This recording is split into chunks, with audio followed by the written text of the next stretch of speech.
The November rain had turned to sleet by the time Hagrid reached the castle's entrance hall, his moleskin overcoat already glistening with ice. He paused at the foot of the marble staircase, one massive hand gripping the stone gargoyle that guarded the entrance to the headmaster's office, and took a breath that misted in the cold air. "Acid pops," he said quietly. The gargoyle sprang aside without its usual flourish, as though it too understood the gravity of what was to come. Hagrid climbed the spiral staircase with uncharacteristic heaviness, each step deliberate.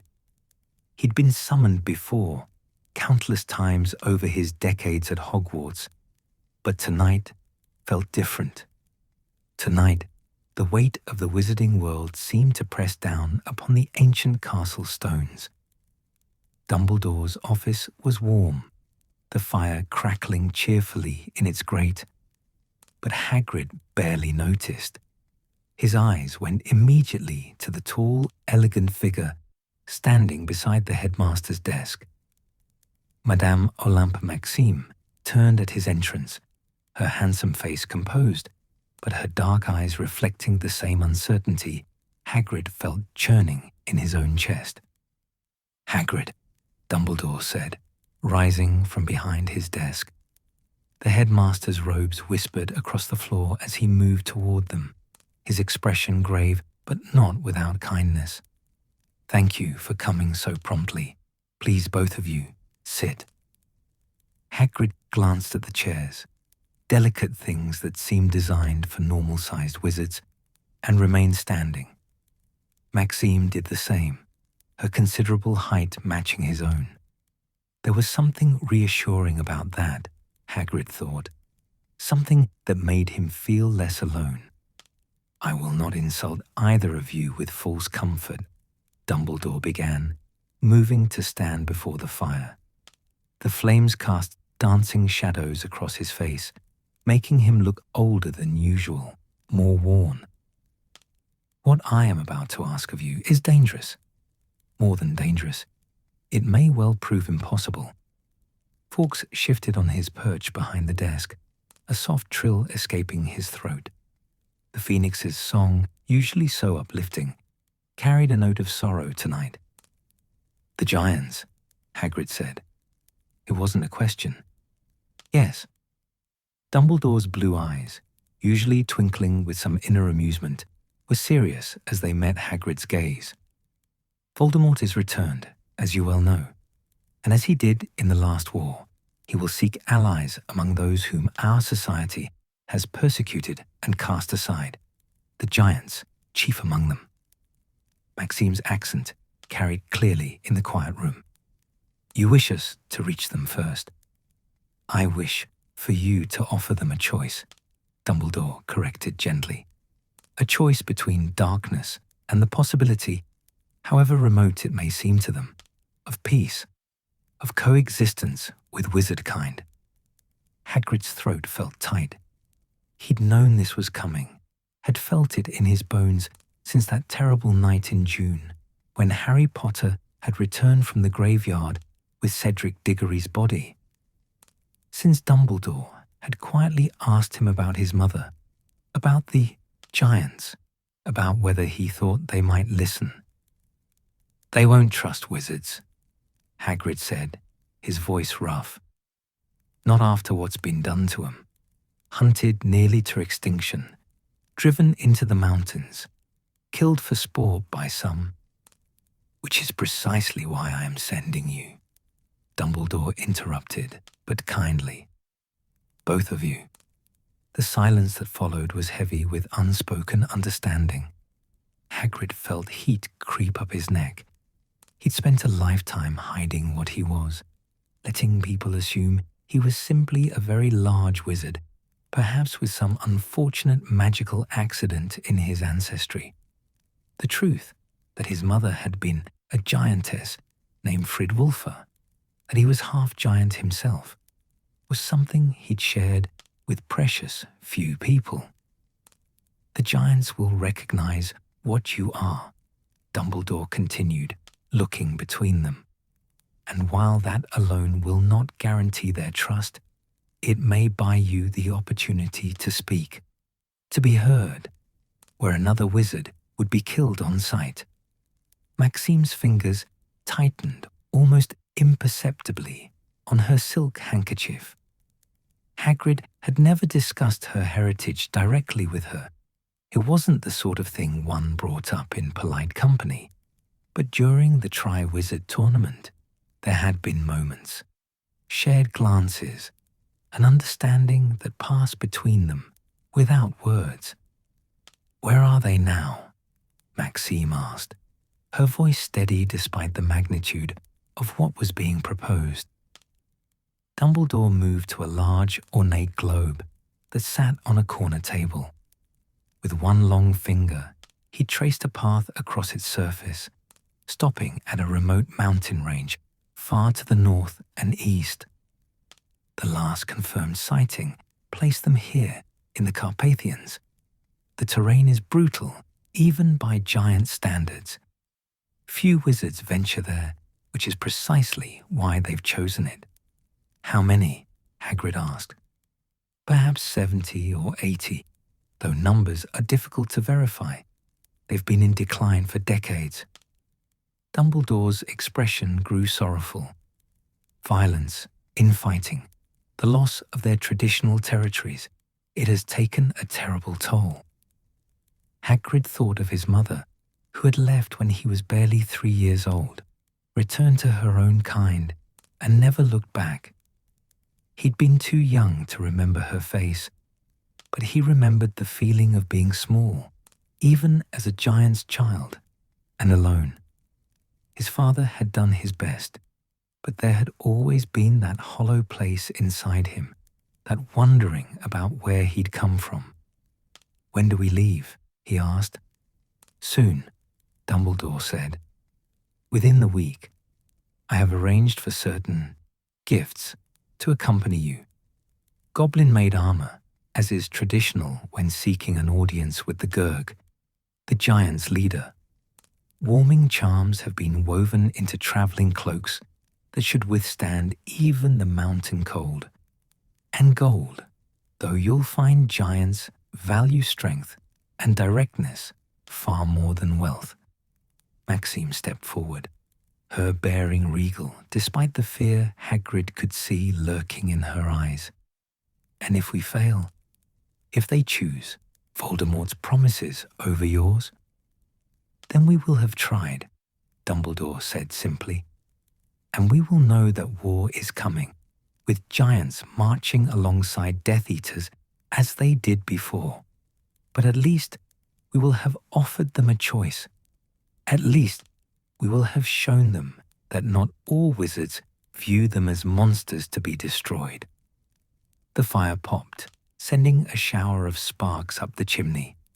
In his portrait, one of the former headmasters, Phineas Nigellus Black, stirred and muttered something uncomplimentary about giant lovers before apparently falling back asleep. Hagrid ignored him. His mind was already racing ahead, trying to remember everything his mother had told him in those few short years before she'd left. The giants' language, harsh and guttural. Their customs, brutal but governed by strict rules of honor and strength. The way they settled disputes, quickly, violently, with the strong prevailing and the weak cast aside. "There's something ye should know," Hagrid said slowly, "about giant culture. They're not like wizards. They don't hold long debates or form committees. The Gurg's word is law, and if the Gurg says no, then it's no. But the Gurg can be challenged, and often is. Power changes hands quick among giants, and with it, allegiances. Meaning we may find ourselves negotiating with a different leader than we expect," Maxime said, understanding immediately. "Meaning we need to be prepared for anything," Hagrid confirmed. "And we can't show weakness, not ever. Giants respect strength, not cruelty, mind, but strength. If they think we're weak or scared, we're done for." Dumbledore nodded gravely. I have the utmost confidence in both of you. Hagrid, your courage has never been in question, not since the day you faced expulsion, rather than reveal another's secret. And Madame Maxime, your grace and strength in the face of adversity are legendary. Maxime inclined her head, accepting the compliment without false modesty. She knew what she was, Hagrid realized, knew it and had made her peace with it, even if the rest of the world hadn't. We'll need to travel light, Hagrid said, his practical nature asserting itself. Can't be apparating or using port keys once we're close. Giants can sense magic from a distance, and unexpected magic makes them violent. We'll have to go the last stretch on foot. I will provide everything you need, Dumbledore assured them. Maps, supplies, the traditional gifts. And Hagrid, the headmaster's voice softened. I know what I am asking of you. To face your mother's people, to step into a world that might have been yours under different circumstances. If you wish to decline. No, Hagrid said immediately. The word came out fiercer than he'd intended, but he didn't soften it. No, I'm going. This is important.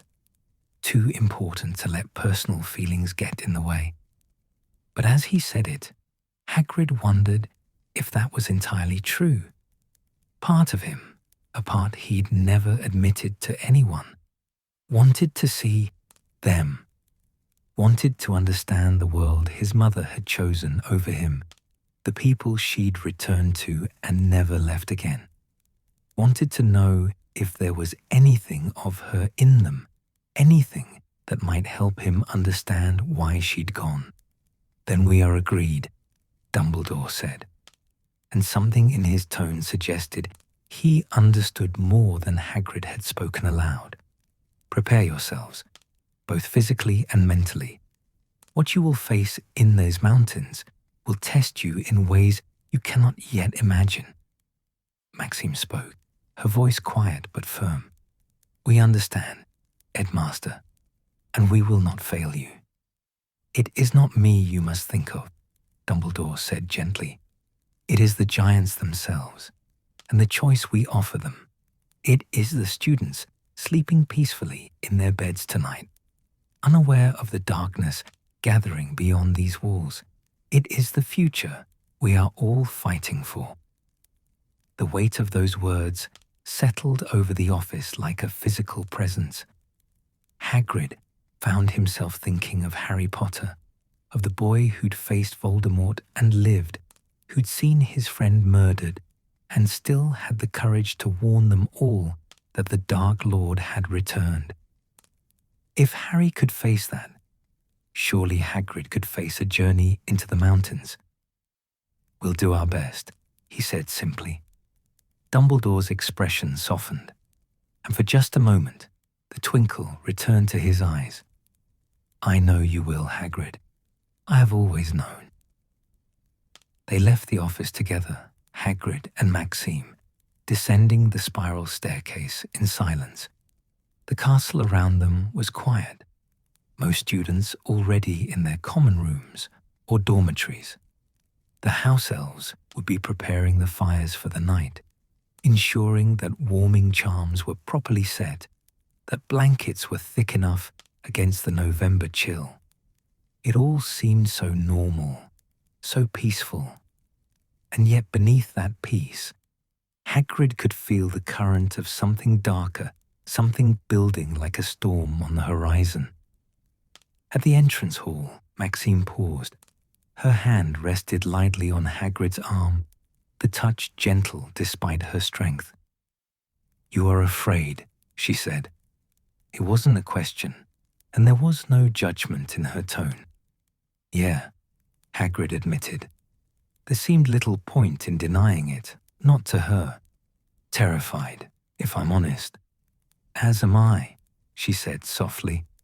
But we will face it together, no? That makes it bearable, I think. Something warm unfurled in Hagrid's chest. He'd spent so much of his life alone, even surrounded by students and colleagues. The knowledge that he wouldn't face this alone, that someone understood, truly understood, what he was and what this journey meant, made the fear a little more manageable.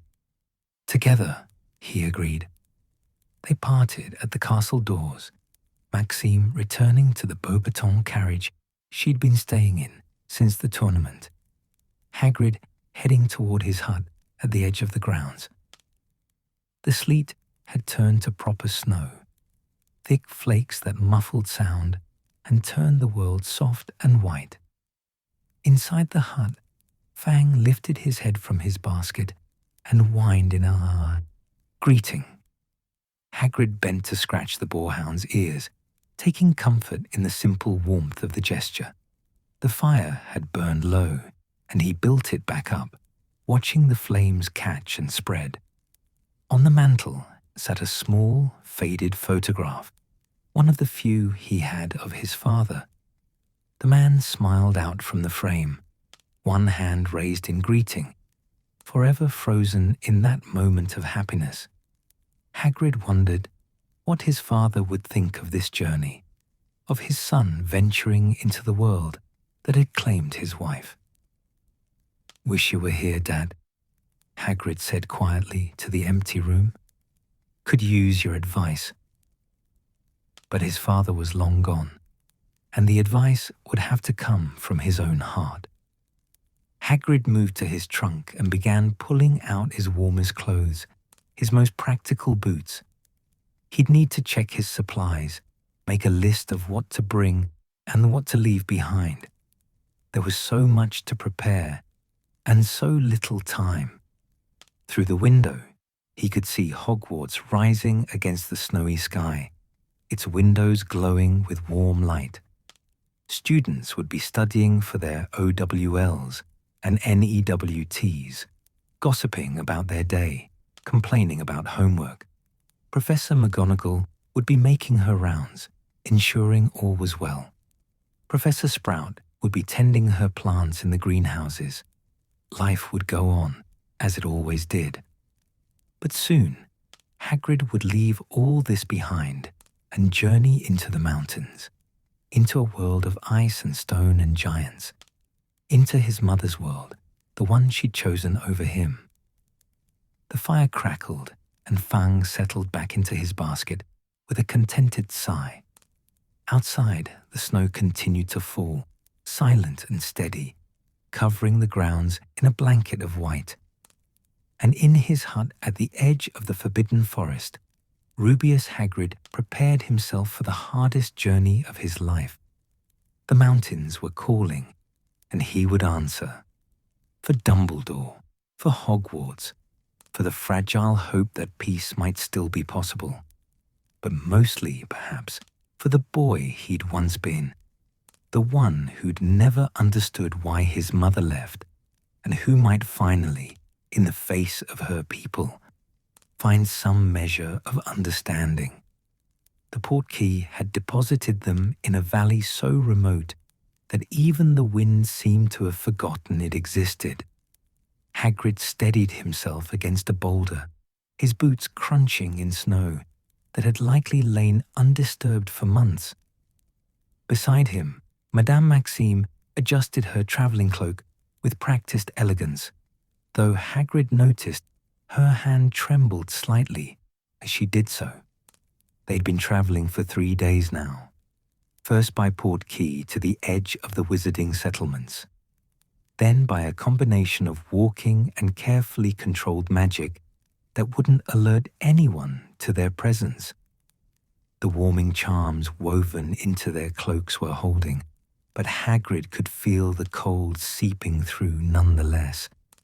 This wasn't ordinary winter chill. This was the ancient cold of places where humans, wizard or muggle, were never meant to dwell. "There," Maxime said quietly, pointing to a ridge, perhaps 2 miles distant.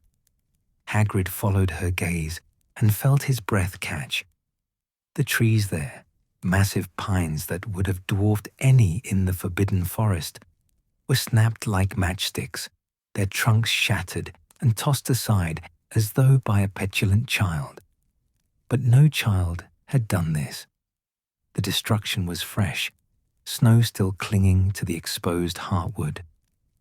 "They're close," he murmured, his voice barely carrying over the wind. They'd seen signs for the past day and a half.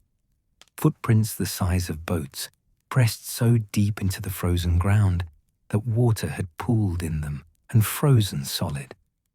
Boulders moved from where they'd sat for centuries, rearranged into crude formations that might have been shelters or boundary markers. And once, at dawn, they'd heard it, a sound like thunder rolling through the mountains, but rhythmic, deliberate, giant voices calling to one another across the peaks. Hagrid's hand went to the bundle strapped to his back. Inside was the goblin-made armor, wrought from steel that gleamed even in dim light, every joint articulated with a craftsman's precision. The goblins hadn't been pleased to part with it. They never were. But Dumbledore had negotiated well. Alongside the armor was a small chest of gold and various other items deemed suitable as gifts for the Gurg. "We should make camp before we go further," Maxime said, her practical nature asserting itself. Approaching them while exhausted would be foolish. She was right, though every instinct in Hagrid screamed to press on. They'd come so far, and every hour they delayed was another hour for Death Eaters to arrive first. But exhaustion made for poor judgment, and poor judgment in front of giants meant death. They found a sheltered overhang, little more than a shallow cave, but sufficient to block the worst of the wind. Hagrid used magic sparingly to clear the snow and laid out their bedrolls while Maxime unpacked their supplies. The food was simple: dried meat, hard cheese, bread that had gone stale days ago.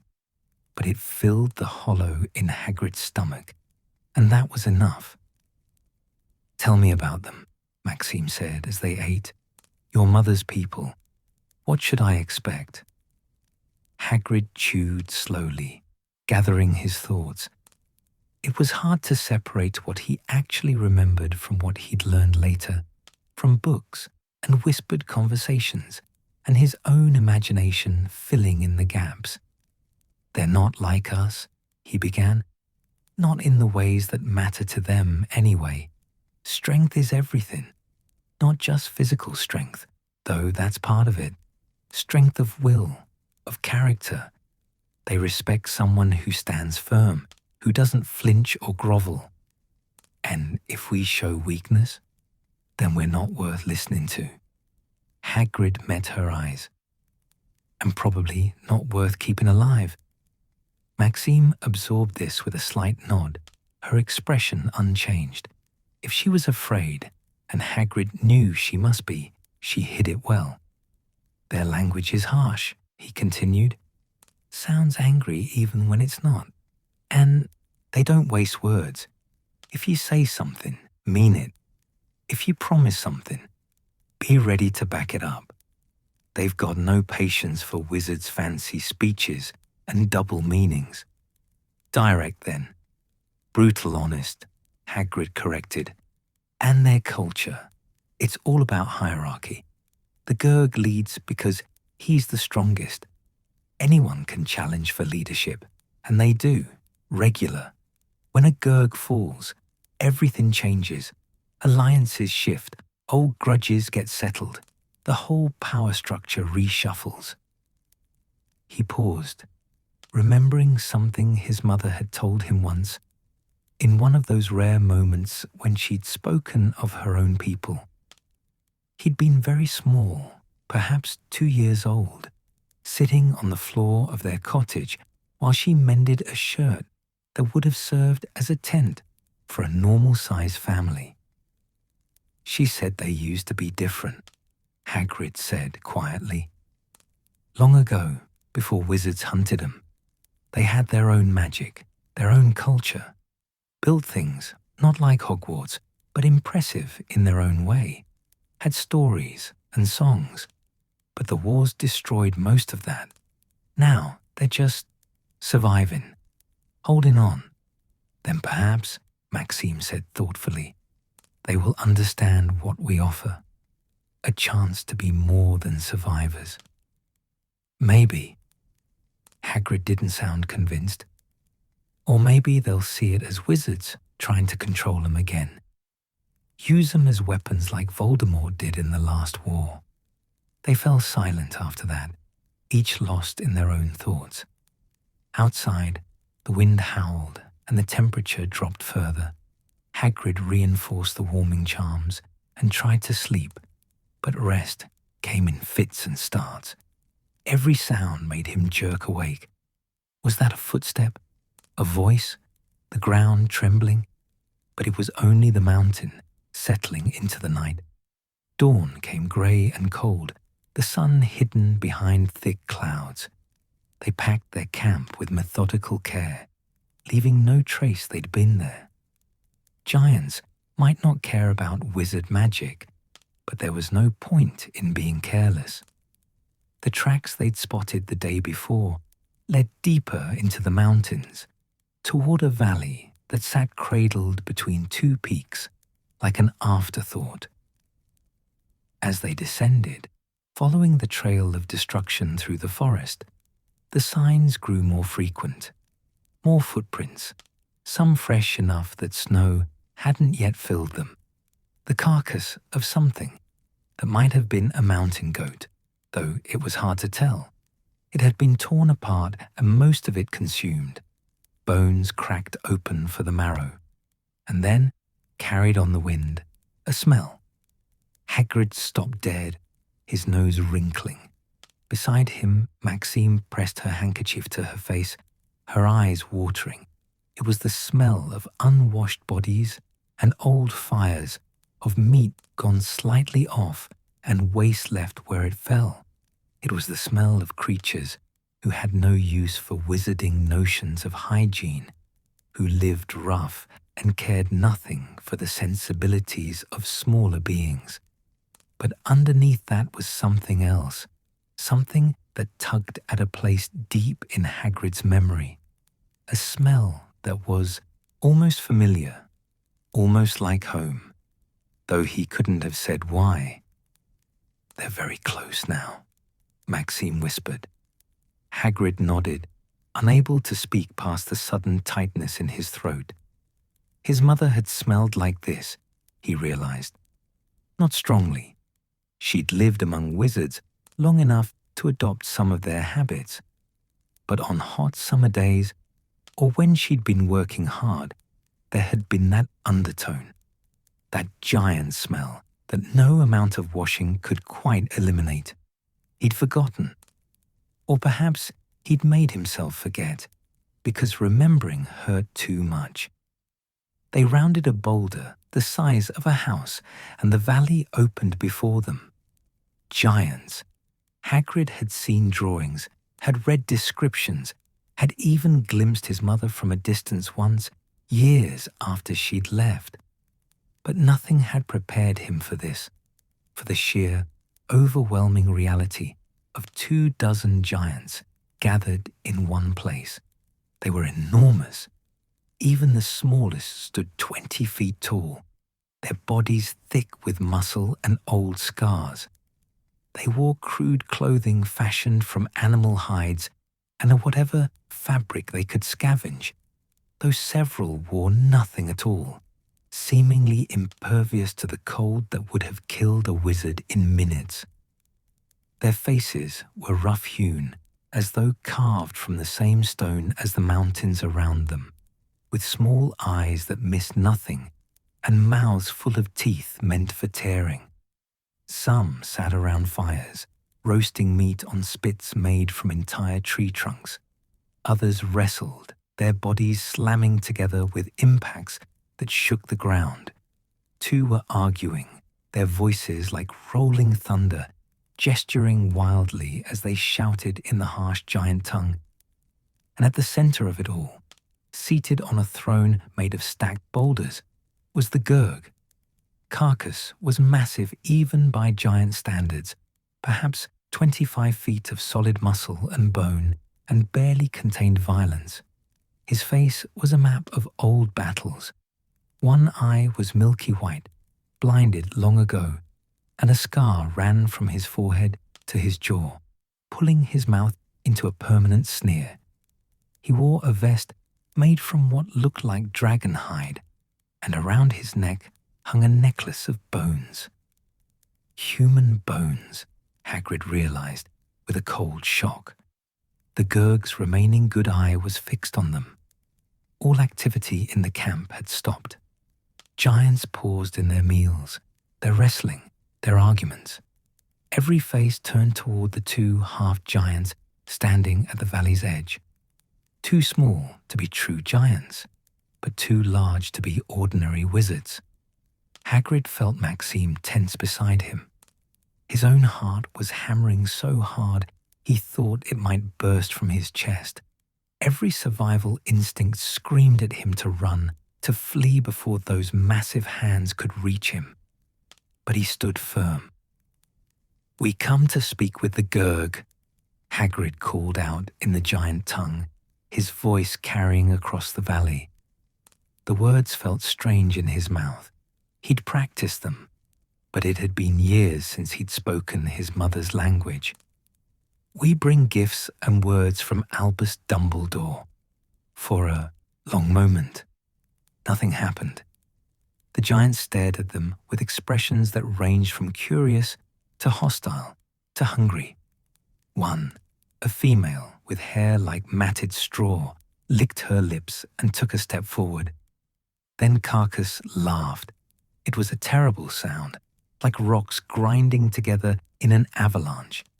But it was laughter nonetheless, and at his mirth, the other giants relaxed slightly. The female stopped her advance, looking disappointed. "Little ones who speak proper," Carcass rumbled, his voice so deep Hagrid felt it in his bones. "You have giant blood, I see it, but you come with wizard tricks and wizard words." He leaned forward on his throne, his good eye gleaming with something that might have been amusement or might have been malice. "Why should Carcass not let Golgamath eat you?" The giant who'd licked her lips, Golgamath, apparently, grinned, showing teeth like broken tombstones. Hagrid unslung the pack from his back, moving slowly and deliberately. Any sudden movement could trigger violence. He opened it and withdrew the goblin-made armor, holding it up so it caught what little light filtered through the clouds. The steel gleamed, and he heard several giants draw in sharp breaths. "We bring armor made by goblins," Hagrid said, still in the giant tongue. "Worth more than gold to those who know its value. And we bring gold besides, and we bring respect, which costs nothing but means everything." Carcass's eye narrowed. "Respect. Wizards speak of respect, while they hunt us, kill us, drive us to these mountains to freeze and starve. You know what wizards' respect is worth, little one." He spat, the globule of saliva hitting the snow with enough force to melt through it. "Aye," Hagrid said, and there was steel in his voice now. "I know what wizards have done to giants. My mother was Fridwulfa. She left the wizard world to come back to her own people. She told me of the hunts, the massacres, the laws that made it legal to kill giants for sport. This caused a stir among the assembled giants. Several leaned forward, their expressions shifting from hostile to interested. The name Fridwulfa seemed to mean something to them. "Fridwulfa," Carcass repeated slowly. "She who left her half-breed child and returned to the mountains. Yes, I knew her. She died 3 winters past, fighting over a scrap of food with Golgamath here. He gestured casually toward the female giant. Golgamath won. The words hit Hagrid like a physical blow. His mother was dead, had been dead for 3 years, and he'd never known. Had died fighting over food like an animal, her life ending in violence and hunger in these frozen mountains. Beside him, Maxime's hand found his arm, squeezing gently. The touch anchored him, kept him from showing the grief that threatened to overwhelm him. Then she died as a giant, Hagrid said, his voice rough but steady. And I honor that. But I come not to speak of the past, but of the future. Dark days are coming. A wizard called Voldemort rises again, and he'll seek your alliance as he did before. He'll promise ye revenge on wizard kind, freedom to leave these mountains and take what you want. And you, Carcass challenged. What do you promise, little half-breed? A choice, Hagrid said simply. That's all.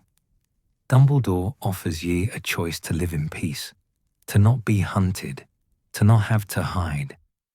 He can't promise it'll be easy, and he can't promise all wizards will accept it. But he can promise to try, to fight for it, if you're willing to meet him halfway. The silence that followed was absolute. Even the wind seemed to hold its breath. Then one of the giants, a male almost as large as Carcass, with a face like curdled milk, stood and pointed at Hagrid.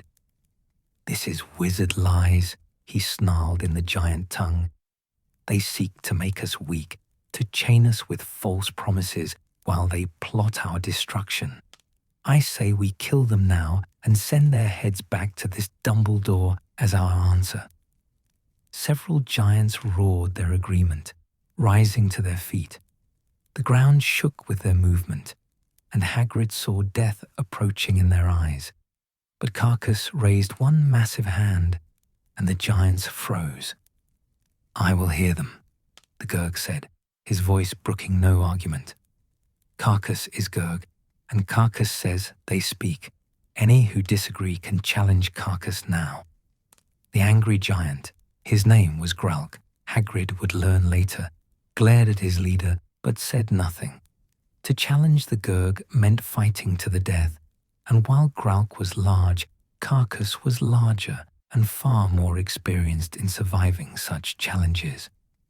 You may stay, Carcass said, turning his attention back to Hagrid and Maxime. You may speak your words and offer your gifts. But know this, little ones. Giants do not trust easily, and we do not forget what has been done to us. Your Dumbledore's pretty promises must be weighed against centuries of wizard treachery. We understand, Maxime said, speaking for the first time in the giant tongue. Her accent was different from Hagrid's, but her words were clear and strong. And we ask only for the chance to prove our words are true. Carcass studied them both for a long moment, his good eye moving from Hagrid to Maxime and back again. Then he nodded slowly. Make your camp at the valley's edge, he commanded. Stay where Carcass can see you. Come when summoned. And pray to whatever gods you believe in that Carcass finds your words more pleasing than your flesh would be to Golgamath. The female giant laughed, a sound like rocks tumbling down a mountainside. Hagrid bowed his head in acknowledgement, and beside him, Maxime did the same. They backed away slowly, never turning their backs on the giants. To do so would be to show either disrespect or fear, and neither would serve them well. Only when they'd put a safe distance between themselves and the camp did Hagrid allow himself to breathe properly. His legs felt weak, his hands trembling with reaction. Your mother, Maxime said softly. I am sorry. Hagrid nodded, unable to speak. The grief was there, raw and fresh, despite the 3 years that had passed without his knowing. His mother had died alone, hungry, fighting over scraps. This was what she'd left him for. This brutal, violent existence was what she'd chosen over her son. But he couldn't think about that now, couldn't afford to let emotion cloud his judgment. They were alive, barely, and they'd been granted the chance to speak. That was more than he dared hope for. As they set up their small camp under the watchful eyes of the giants, Hagrid looked back toward the valley where Carcass sat on his throne of stone. The Gurg was watching them, his expression unreadable. This was only the beginning, Hagrid knew. The real test, the real danger still lay ahead. But they'd taken the first step into his mother's world, and they were still alive to take the next. That would have to be enough. The summons came at dawn on their third day in the valley. Hagrid had been awake for hours, unable to sleep for more than brief snatches. The ground trembled periodically as giants moved through their camp, and twice during the night he'd heard roars that might have been laughter or rage. With giants, it was often hard to tell the difference. Now, as grey light filtered through the morning mist, a shadow fell across their small shelter. The giant, standing over them, was younger than most, perhaps only 15 feet tall, with a face that hadn't yet accumulated the scars that marked the others. He jabbed one thick finger toward the center of the valley. "Carcass calls," he grunted in the giant tongue, then turned and lumbered away without waiting for a response. Maxime was already awake, her hair arranged with as much dignity as their circumstances allowed. She met Hagrid's eyes, and he saw his own tension reflected there. This was the moment they'd been preparing for, the formal audience with the Gurg, where their mission would succeed or fail, or where they would die. They gathered the gifts carefully. The goblin-made armor gleamed even in the dim light, each piece a masterwork of form and function. Beside it, the chest of gold, galleons that Dumbledore had acquired through channels Hagrid preferred not to think about. And finally, a bottle of Ogden's old fire whiskey, aged 100 years. Giants had a taste for strong drink, and this was among the strongest the wizarding world produced. "Remember," Hagrid murmured as they prepared to walk into the camp proper, "no sudden movements.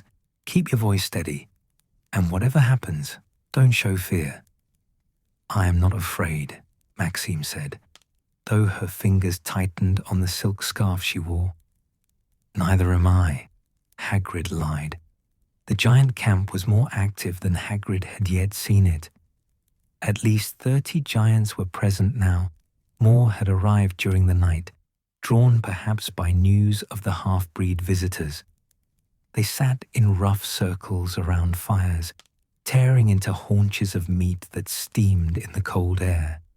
The smell of cooking flesh mixed with the ever-present odor of unwashed bodies and old blood. As Hagrid and Maxime walked through the camp, conversation died. Giants turned to watch them pass, their expressions ranging from curiosity to open hostility. One spat at their feet, the gesture unmistakable in its contempt. Another, Golgomath, Hagrid recognized, licked her lips again and muttered something that made her companions laugh. Carcass sat on his stone throne, flanked by 2 other large males. The Gurg wore his dragon hide vest and bone necklace, but he'd added something new, a crown of sorts, fashioned from the antlers of some massive creature. It gave him an almost regal appearance, though the effect was somewhat diminished by the half-eaten carcass at his feet.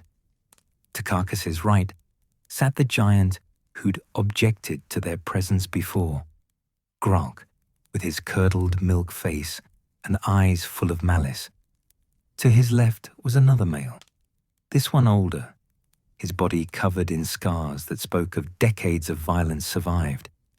His name was Urlock.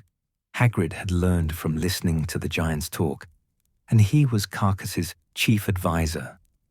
"Little ones," Carcas rumbled, his voice carrying across the assembled giants. "You have survived 3 nights in giant lands.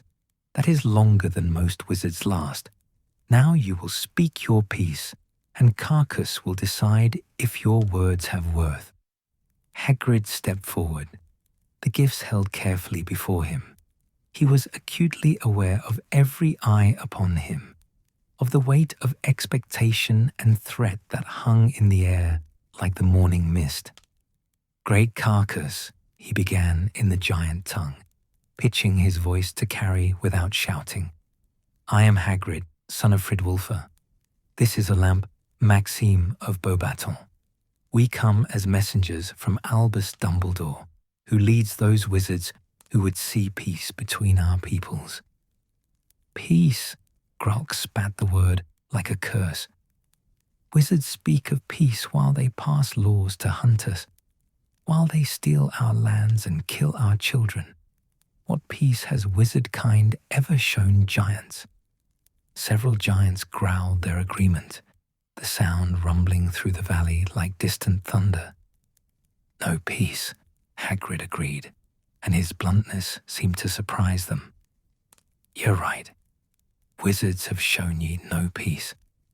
They've hunted ye like animals, driven ye to these mountains, treated ye as monsters to be destroyed. And no words I speak can undo that history." "Then why speak at all?" Urlock asked, his scarred face impassive. "Because history doesn't have to be destiny," Hagrid said. He set down the goblin-made armor, the steel ringing against stone. "Because there's a war coming, and in that war, giants will have a choice. Ye can side with Voldemort, who promises revenge and freedom to destroy wizard kind, or ye can choose a different path." "And what does this different path offer?" Carcas leaned forward, his good eye gleaming with interest. "What can Dumbledore give us that the Dark Wizard cannot?" Hagrid took a breath. This was the crucial moment, and the words had to be perfect. Honest but compelling, realistic but hopeful. "Dumbledore can't give you revenge," he said. "He can't let you rampage through wizard towns, burning and killing.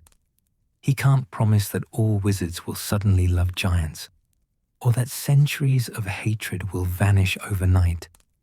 He can't even promise that if you choose peace, you won't still face persecution from some wizards who refuse to change."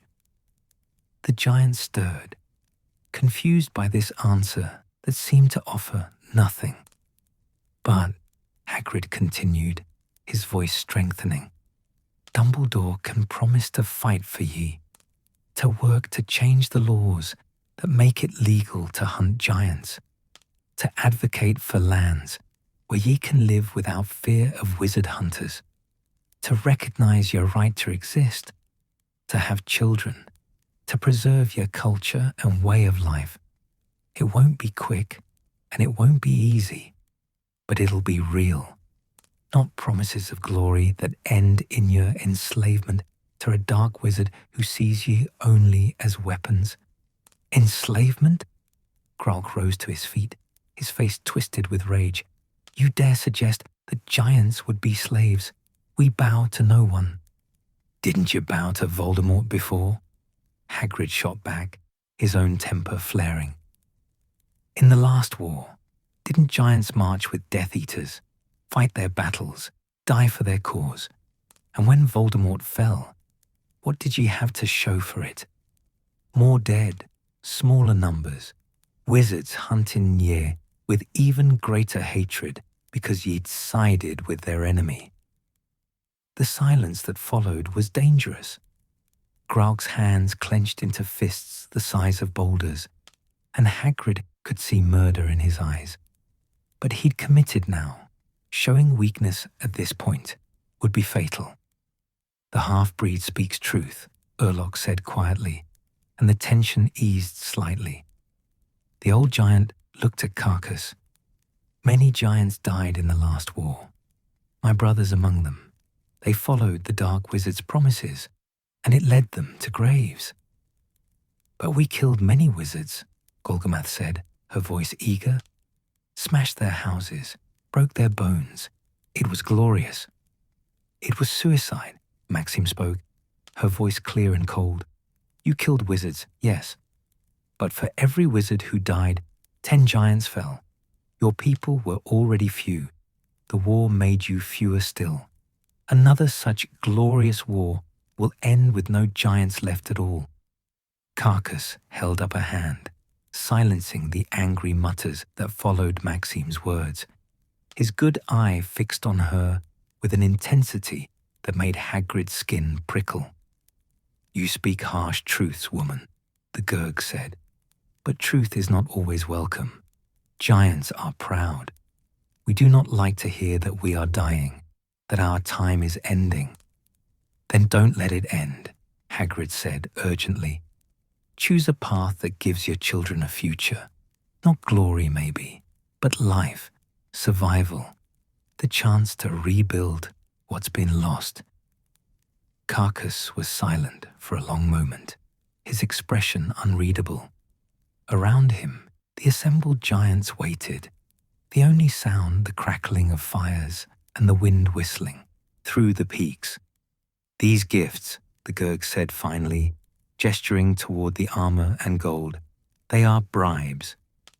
They are tokens of respect, Hagrid corrected carefully. Among giants, it is custom to bring gifts when seeking audience with the Gurg.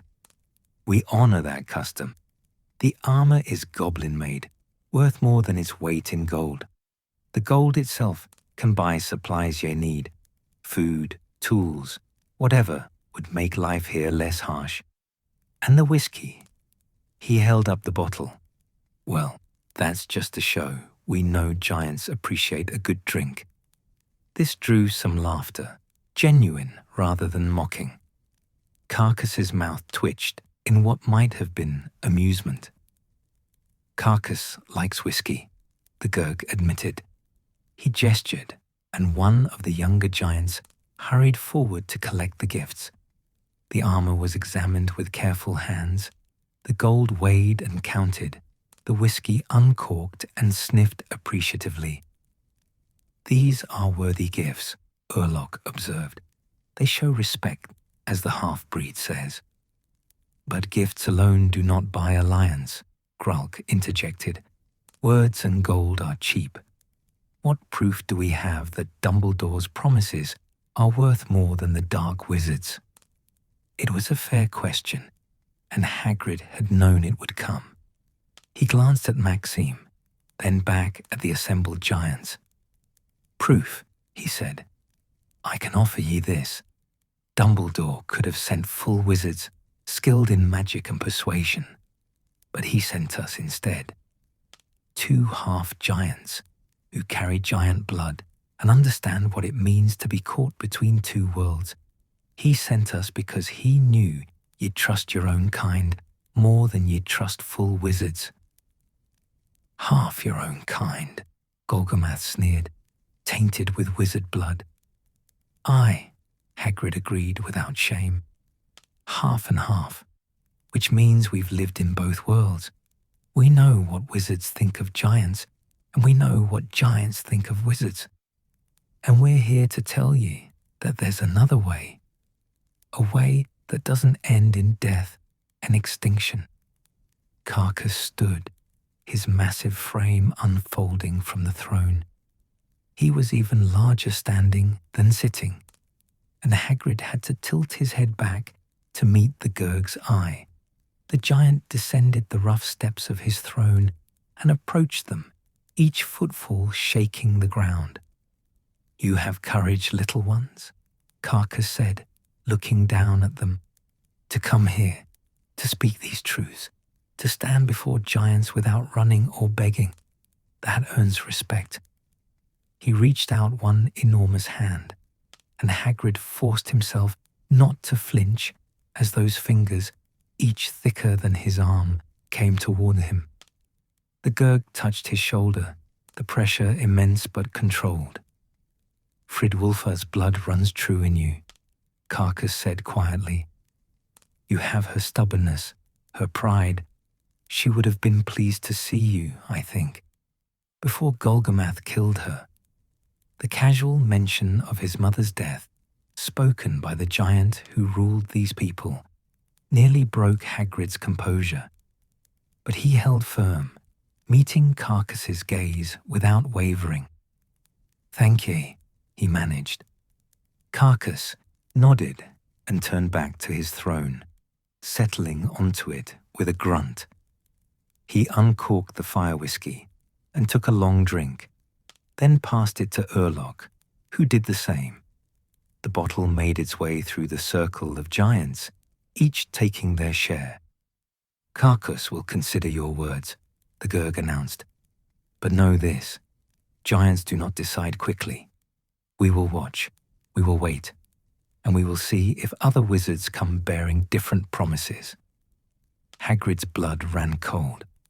"Others have already come, haven't they? Death Eaters." "They sent messengers," Urlock confirmed, wiping whiskey from his scarred mouth. "They spoke of the old days, of giant glory and wizard blood. They promised freedom to leave these mountains and take what we wished from wizard lands." "When?" Maxime asked urgently. 10 days passed," Carcass said. "They brought gifts as well, weapons forged in dark magic, gold taken from wizard vaults. Their words were sweet with promises of revenge." "And what did you tell them?" Hagrid's heart was hammering. Carcass smiled, showing teeth like broken gravestones. "Carcass told them the same as I tell you. The giants will watch and wait and decide. The dark wizard's messengers return tomorrow, expecting an answer. You will be here when they come. Let us see how wizard and Death Eater face each other in giant lands." The threat and the opportunity was clear. Tomorrow they would face Death Eaters here in the giant camp, with no backup, no escape, and their lives dependent on which side Carcass chose to favor. "We'll be here," Hagrid said, because there was no other answer he could give. Carcass waved one hand in dismissal, and Hagrid and Maxime backed away, retracing their steps through the camp. The giants watched them go, their expressions unreadable.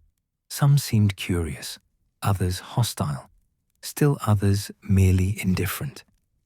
Only when they'd returned to their small shelter did Hagrid allow himself to show the fear that had been churning in his gut throughout the entire audience. "Death Eaters," he breathed. "Tomorrow, here." "We survived this meeting," Maxime said, though her voice shook slightly. "We will survive the next." Hagrid wanted to believe her, but as he looked back toward the giant camp, toward Carcass sitting on his throne of stone, he couldn't shake the feeling that tomorrow would test them in ways that today's audience hadn't even approached. The Death Eaters would come with their own promises, their own threats, and caught between two offers of alliance, Carcass would choose the one that served giant interests best. Hagrid could only pray that Dumbledore's message of peace would prove more compelling than Voldemort's promises of blood and revenge. But in his heart, watching the giants celebrate around their fires, he feared he already knew which way that choice would fall. The sun climbed higher, burning away the morning mist. In the valley below, giants laughed and fought and went about their brutal existence, and two half-giants waited, knowing that tomorrow might bring their end, or the end of any hope for peace between their peoples. The mountain wind carried the scent of snow and smoke, and somewhere in the distance, a giant roared his defiance at the sky. Tomorrow, Hagrid thought. Tomorrow would decide everything.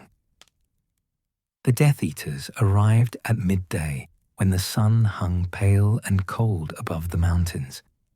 Hagrid spotted them first, 3 dark figures moving through the snow-covered approach to the valley, their black robes stark against the white landscape. They moved with the arrogant confidence of those who had never known real fear, who believed their magic made them invincible even in giant lands. There, he murmured to Maxime, pointing. She followed his gaze, her face hardening. So few. They are either very brave or very foolish. Or they've got something up their sleeves, Hagrid said grimly. Death Eaters don't come unprepared. They watched from their shelter as the 3 figures approached the giant camp. The giants had clearly been expecting them. Carcass sat on his throne, Urlog and Gralk flanking him as before, and at least 40 giants had gathered to witness this meeting. The Gurg had positioned it as a spectacle, Hagrid realized. A competition between 2 groups of wizards, both seeking giant favor. The largest of the Death Eaters, a man whose silver mask caught the weak sunlight, raised his wand. His voice, magically amplified, boomed across the valley. Great Carcass, Gurg of the mountain giants, we return as promised, bearing news from Lord Voldemort, the greatest wizard who has ever lived. The giant tongue that followed was heavily accented but understandable. These Death Eaters had prepared, had learned enough of the language to conduct negotiations. That spoke of Voldemort's seriousness about this alliance. Carcass gestured for them to approach. The Death Eaters walked through the giant camp with their heads held high, though Hagrid noticed the way their hands stayed near their wands. They knew, at least, that they were in danger. We should go down there, Maxime said quietly. Carcass didn't summon us. No. But if we hide here while they make their case, we appear weak, frightened. Her dark eyes met his. Giants respect those who stand firm, you said. So we stand firm. She was right. Hagrid hated it, but she was right. To cower in their shelter while Death Eaters spoke freely would undo everything they'd accomplished in yesterday's audience.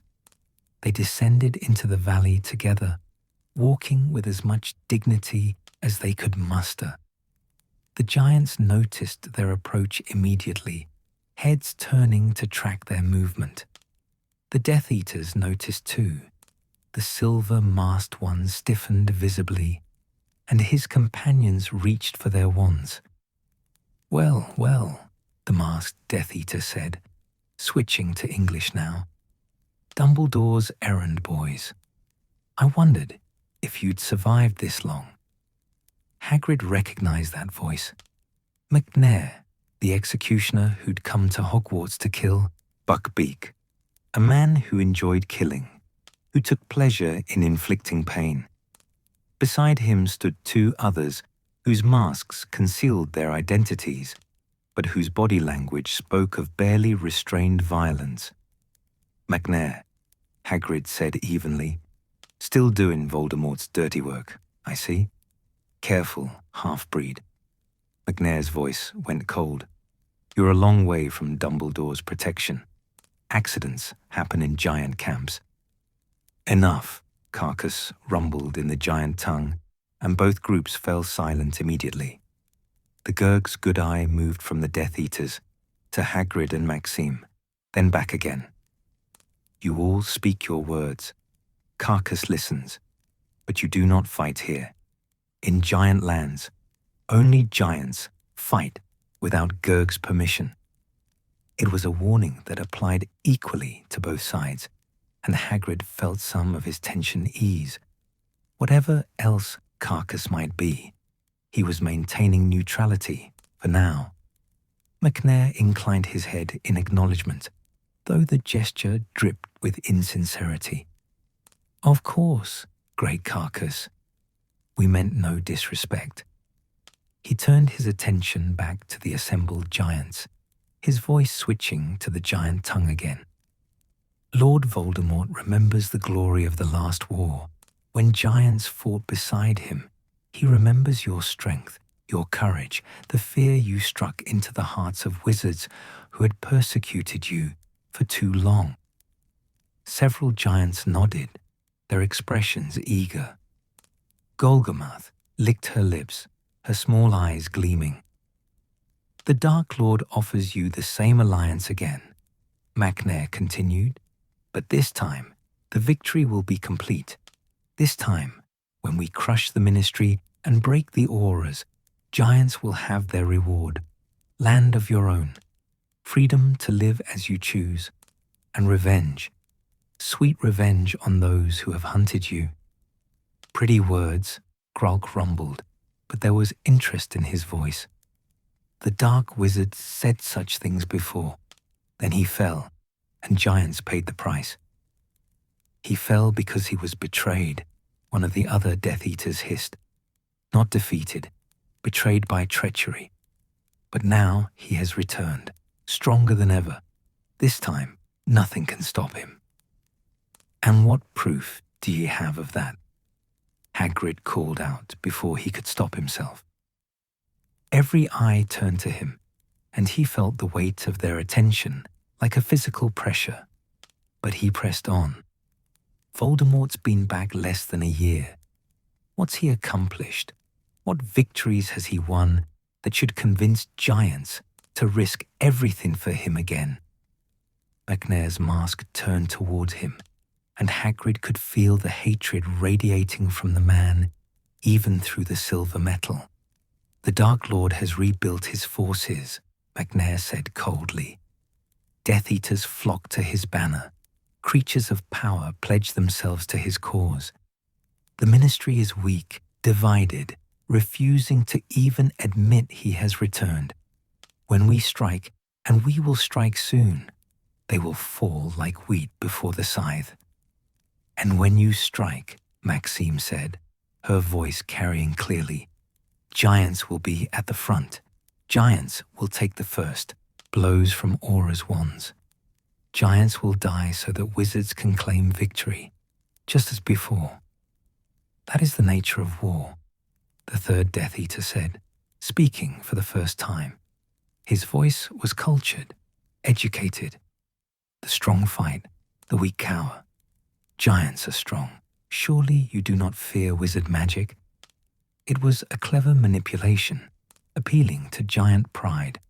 And it worked. Several giants straightened, their expressions hardening with offended dignity. "Giants fear nothing," Urlok said, but the old scarred giant's voice was measured. "But giants are not fools. We remember the last war. We remember promises made and broken. Why should we believe the Dark Wizard's words now?" Macnair gestured, and one of his companions stepped forward, bearing a bundle wrapped in black cloth. When unwrapped, it revealed a collection of weapons, swords the size of young trees, axes with heads of enchanted steel, clubs bound with dark magic that made the air around them shimmer with malevolent power. "Because the Dark Lord backs his words with gifts worthy of giants," Macnair said. "Weapons forged by his most skilled craftsmen, each blade enchanted to cut through wizard shields, each axe capable of shattering protective spells. With these, giants would be unstoppable." The giants leaned forward, their eyes hungry. Even Carcass looked interested, his good eye fixed on the weapons with unmistakable desire. Hagrid's heart sank. Dumbledore's gifts had been traditional, respectful, armor and gold and whiskey. But these weapons spoke to something deeper in the giant psyche, to the violence and power that defined their culture. They were tools of war, and giants understood war. "The Dark Lord also offers gold," Macnair continued, "and another Death Eater, produced a chest far larger than the one Hagrid had brought. Enough to feed your people through 10 winters. Enough to buy whatever you need from the few merchants brave enough to trade with giants. And all ye have to do, Hagrid said bitterly, is march to your deaths when Voldemort commands it. All we ask, McNair corrected, his voice hardening, is that giants remember who their true enemies are, not the Dark Lord who offers them respect and power, but the Ministry which has passed laws making it legal to hunt giants, Dumbledore who speaks of peace but has done nothing to change those laws in all his years of power. The words struck home. Hagrid could see it in the giants' faces, in the way they muttered among themselves, because it was true. Dumbledore, for all his good intentions, hadn't managed to repeal the anti-giant legislation. The laws remained on the books, and giants remained legal prey for wizard hunters. Dumbledore has tried, Hagrid protested, but even to his own ears it sounded weak. Tried and failed, McNair said with satisfaction, because the wizarding world will never accept giants, never truly see them as anything but monsters. The Dark Lord doesn't ask giants to change. He doesn't ask them to play nice with wizards who hate them. He accepts them as they are, powerful, dangerous, glorious, and he offers them a place of honor in the new world he will build. Carcass rose from his throne, and the assembled giants fell silent immediately. The Gurg descended the stone steps, his massive frame seeming to fill the valley. He approached the weapons, examining them with hands that could have crushed Hagrid like an insect. These are worthy gifts, Carcass said in the giant tongue. Dark magic or not, they are tools of power, and Carcass likes power. Great Carcass, Hagrid said desperately, switching to the giant tongue himself. These gifts come with chains. Accept them, and ye accept servitude to a wizard who sees ye only as weapons. Dumbledore's offer may be smaller, but it comes with no strings, no demands that ye die for wizard wars. No demands at all, Grolk interjected, his curdled milk face twisted with contempt. Just empty promises of peace that never comes. At least the Dark Wizard is honest about what he wants. Is he? Maxime challenged. Or does he simply tell you what you wish to hear? Voldemort cares nothing for giants. He cares for power, his own power. When he is finished using you, he will discard you as he discards all his tools. And Dumbledore is different. McNair's voice dripped with scorn. Don't make me laugh. All wizards use those they consider beneath them. At least Lord Voldemort has the honesty to offer real rewards for service rendered. The argument was spiraling, and Hagrid could feel control slipping away. The Death Eaters had come prepared with better gifts, sharper arguments, and the brutal honesty that giants respected. What did he have to counter with? Vague promises of a peace that seemed impossibly distant? Carcass will decide, the Gurg announced, cutting through the rising voices. But not today. Carcass has heard both sides. Both bring gifts. Both speak of alliance. Both promise different futures. He looked at McNair, then at Hagrid. 3 days. In 3 days, Carcass will give his answer. It wasn't the immediate rejection Hagrid had feared, but it wasn't acceptance either. 3 days to wait while Carcass weighed Voldemort's promises against Dumbledore's, while the giants debated among themselves which path to choose. The Dark Lord will be pleased to hear of your wisdom, McNair said with a bow that somehow managed to be both respectful and mocking. We thank ye for your consideration, Hagrid added, trying to match the Death Eater's composure despite the sick feeling in his stomach. Carcass waved them all away with one massive hand. The Death Eaters departed first, walking back through the camp with their heads high, clearly satisfied with how the meeting had gone. Hagrid and Maxime retreated more slowly, aware of the giants watching them, weighing them, judging. Only when they were back at their shelter, away from giant ears, did Hagrid allow himself to show his despair. "We're losing them," he said quietly. "The weapons, the gold, it's too much. They'll choose Voldemort." "Perhaps," Maxime said, though her voice was heavy. "Or perhaps Carcass is shrewder than we know. He takes gifts from both sides, makes both wait. A clever leader would milk this situation for all it's worth." "That doesn't help us." "No, but it means the decision is not yet made." She placed a hand on his arm. "We have 3 days, Hagrid. 3 days to find some argument, some proof that Dumbledore's path is the right one." Hagrid looked out at the giant camp, where Carcass had returned to his throne, and the giants had resumed their usual activities of fighting and eating and arguing. But there was a new energy in the air now, a sense of anticipation. War was coming. They could all feel it, and the giants would have to choose which side they fought on. 3 days, Hagrid repeated numbly. It didn't seem like nearly enough time. As night fell and the temperature dropped, Hagrid watched the giants gather around their fires. They would be talking about the offers they'd received, debating the merits of each alliance. Grok would argue for Voldemort, that much was certain. But what would Urlok say?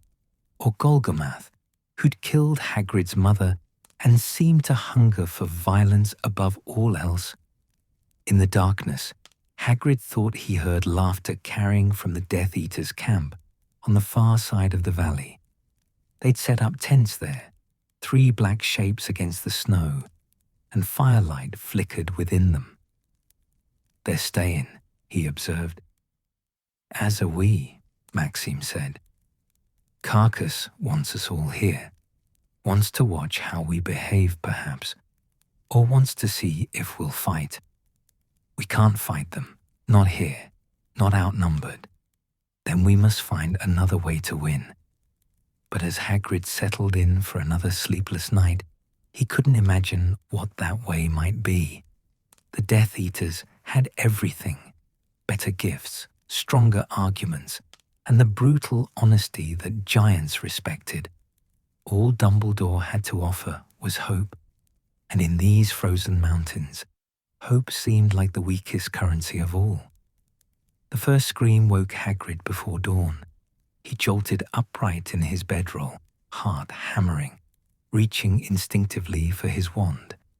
Beside him, Maxime was already on her feet, her face pale in the pre-dawn darkness. The sound came again, not a scream of pain, but of fury, a giant's roar, followed by another, then the unmistakable crash of bodies colliding. "A challenge," Maxime breathed. Hagrid scrambled out of the shelter, pulling his moleskin coat around his shoulders against the bitter cold. The giant camp was in chaos, giants surging toward the center of the valley, where 2 massive figures circled each other in the firelight. One was Carcass, his scarred face twisted with rage, his dragon hide vest torn. The other was larger, broader, with a face like a cliff and eyes that burned with ambition. "Golgamath," Hagrid whispered, the name tasting like ash in his mouth. The female giant who'd killed his mother was challenging Carcass for leadership. Giants formed a rough circle around the combatants, their voices raised in excitement and bloodlust. This was their way, violence, pure and simple. Whoever won would be Gurg, whoever lost would be dead. Carcass struck first, his fist connecting with Golgamath's jaw with a sound like thunder.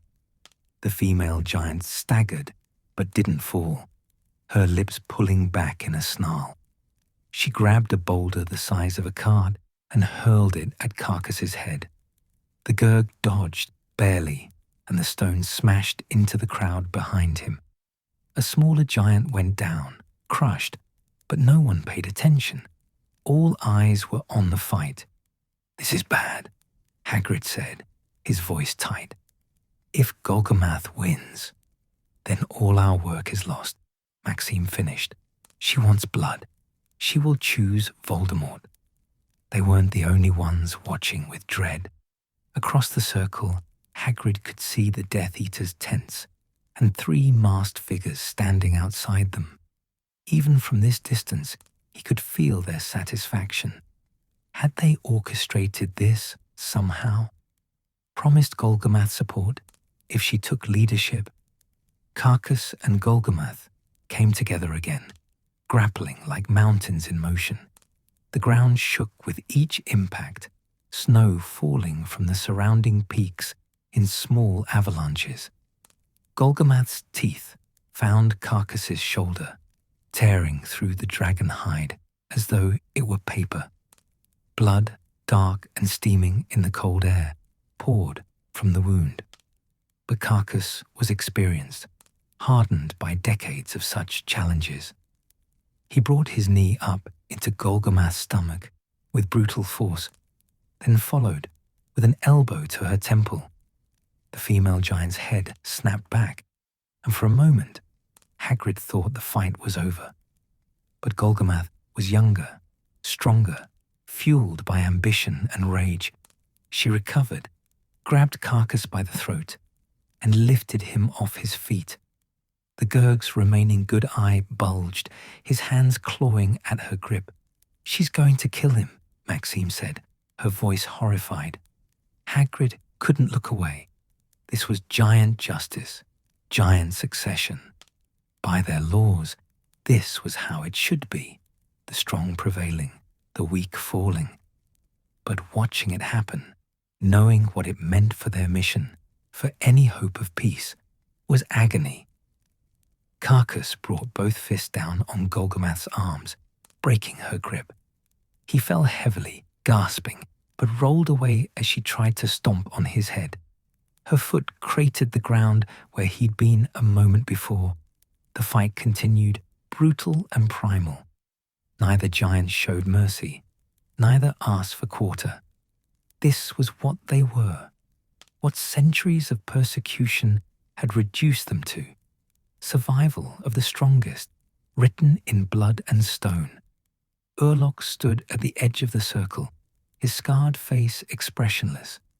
The old giant had served Carcass loyally, but Hagrid knew that loyalty among giants was conditional. If Golgamath won, Urlok would serve her, or die refusing. Grolk, meanwhile, was cheering. His curdled milk face was alight with excitement, his voice raised in encouragement to Golgamath. He'd wanted this, Hagrid realized, had perhaps even helped engineer it, whispering in Golgamath's ear about the weakness of making deals with Dumbledore's messengers.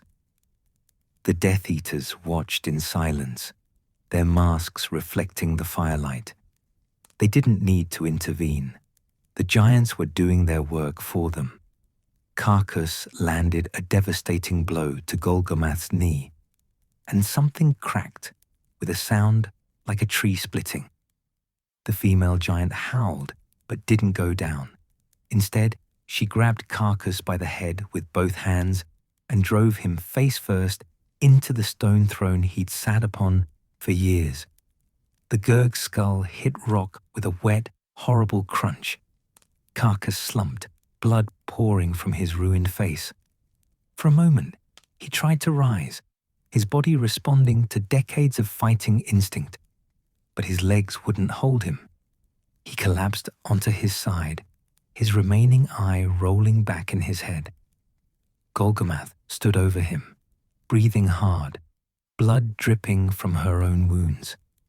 Then she raised one massive foot and brought it down on Carcass's throat. The crack of his windpipe breaking echoed across the valley. Silence fell, absolute and terrible. Then Golgomath threw back her head and roared her victory to the sky. The sound rolled through the mountains, an animal cry of triumph and dominance. Around the circle, giants answered with their own roars, acknowledging the new order. Carcass was dead. Golgomath was Gurg. Hagrid felt sick. His hands trembled as he watched the new Gurg climb onto the blood-spattered throne, watched her take up the antler crown and place it on her own head. This was the giant who'd killed his mother, who now ruled these people with absolute authority, and who would certainly choose Voldemort. "We should leave," Maxime said quietly. "Now, while we can." She was right. Under Carcass, they'd had protection, grudging but real. Under Golgomath, they were prey. The new Gurg had no reason to honor any agreement her predecessor had made. But before they could move, Golgomath's eyes fixed on them. "The half-breeds," she rumbled in the giant tongue, her voice carrying across the valley. "Still here, still breathing." Carcass was soft. Golgomath is not soft. Several giants laughed, the sound ugly and anticipatory. Hagrid's hand went to his wand, though he knew it would do little good against 40 giants. "Great Golgomath," came McNair's voice, speaking in the giant tongue. The Death Eater stepped forward, his silver mask catching the firelight. "Lord Voldemort sends his congratulations on your victory. You are clearly the strongest, the most deserving to lead." Golgomath's attention shifted to the Death Eater, and Hagrid felt a moment's relief at no longer being her focus. "The Dark Wizard's servant speaks pretty words," Golgomath said. "What does the Dark Wizard offer Golgomath?" "Everything we offered Carcass and more," McNair said smoothly. "Weapons, gold, land, freedom to leave these mountains and take what is rightfully yours, and the pleasure of crushing those who have persecuted your people." "Ye mean the pleasure of dying for Voldemort's war," Hagrid called out, unable to stop himself, despite Maxime's hand tightening on his arm in warning. Golgomath's head swiveled back toward them, her small eyes narrowing.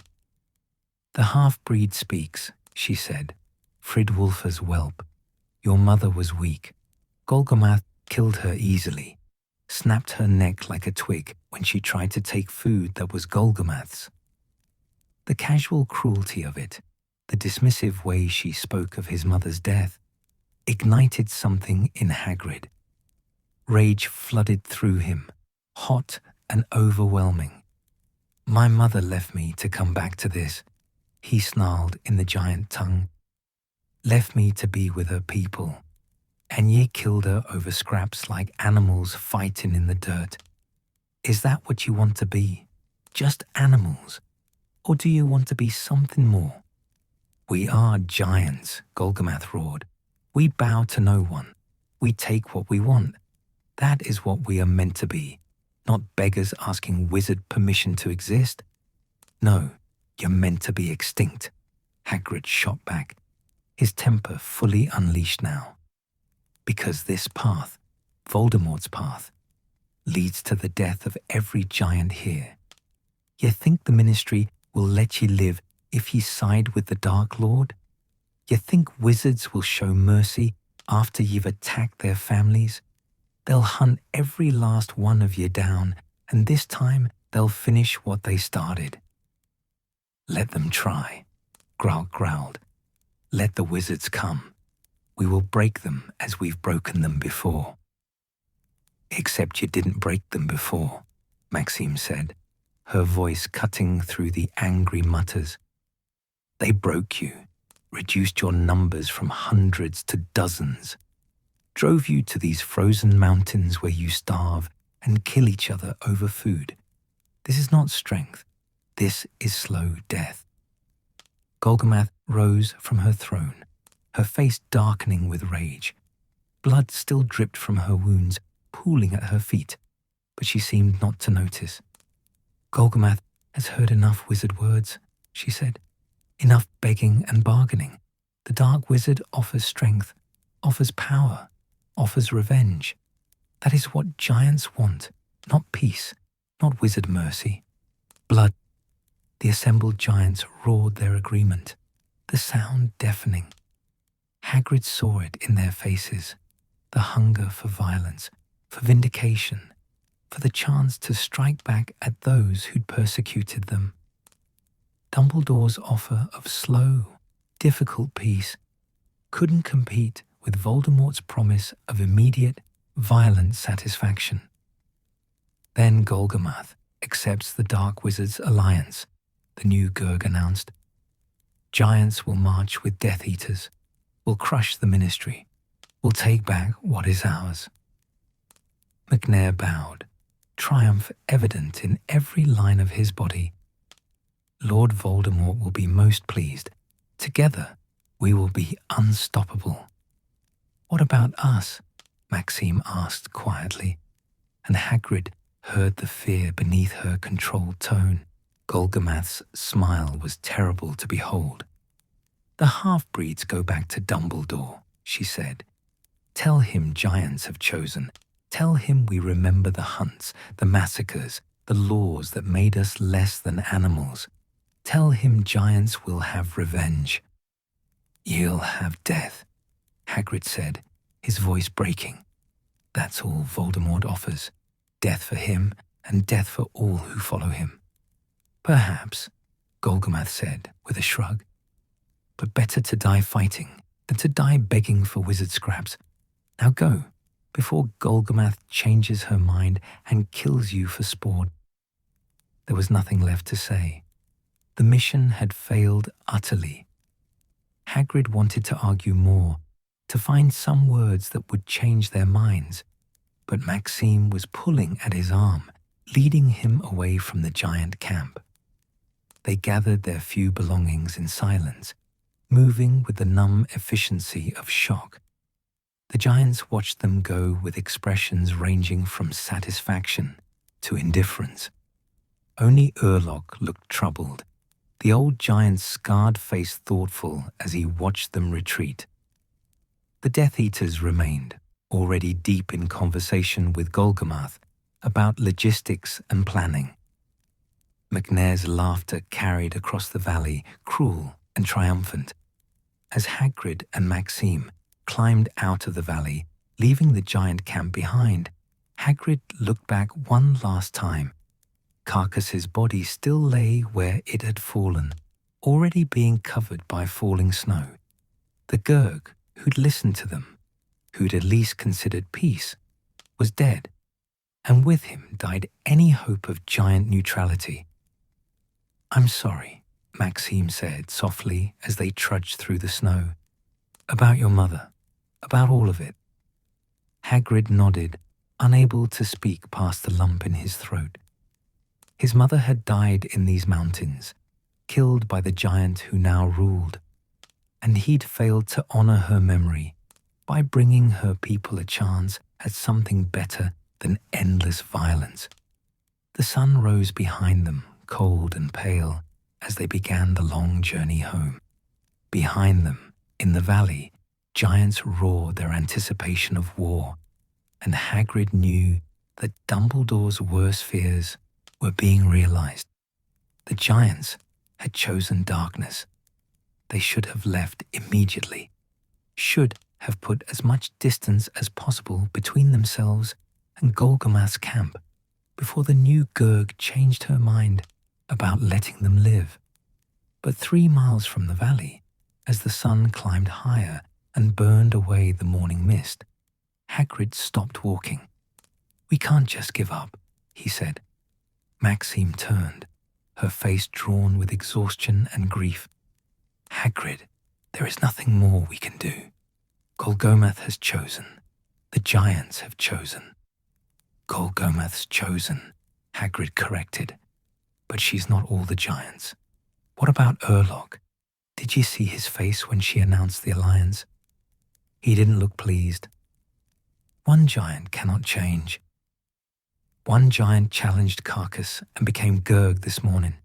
Hagrid interrupted. Things change fast among giants. Power shifts. Alliances break.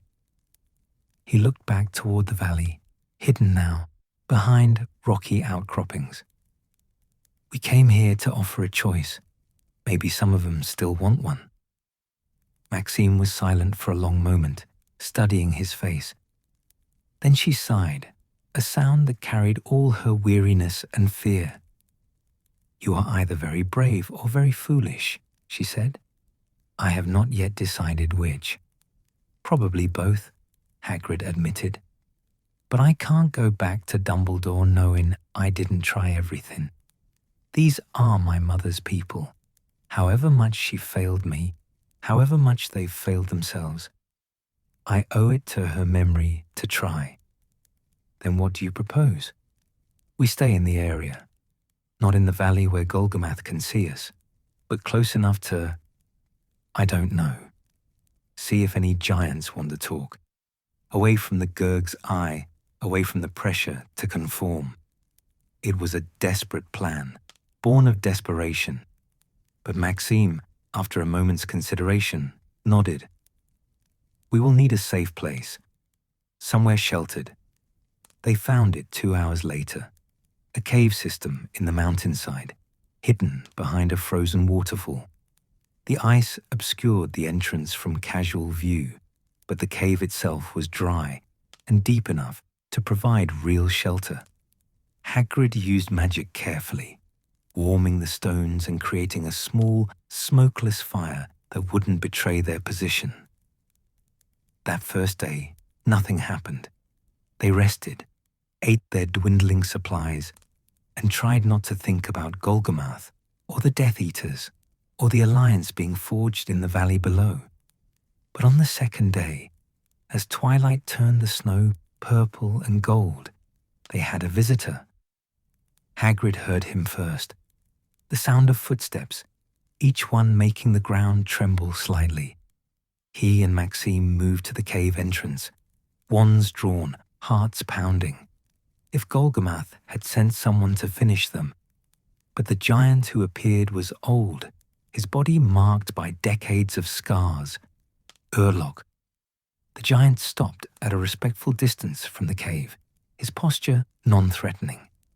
When he spoke, his voice was quiet by giant standards, barely louder than thunder. Half-breeds, he said in the giant tongue. Urlock would speak with you. Hagrid exchanged a glance with Maxime, then stepped out from behind the frozen waterfall. The cold hit him immediately, but he ignored it. We're listening, he said. Urlock settled onto a boulder, wincing slightly as old wounds protested the movement.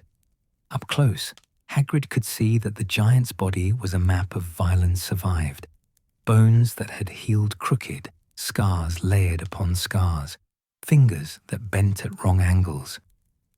Urlock served Carcass for many years, the giant began. Carcass was not perfect. Carcass was violent, quick to anger, slow to trust. But Carcass understood that giants are dying, that our numbers shrink with each winter, with each challenge fight, with each wizard hunt. And Golgamath doesn't understand that, Hagrid asked. Golgamath understands only strength, only dominance.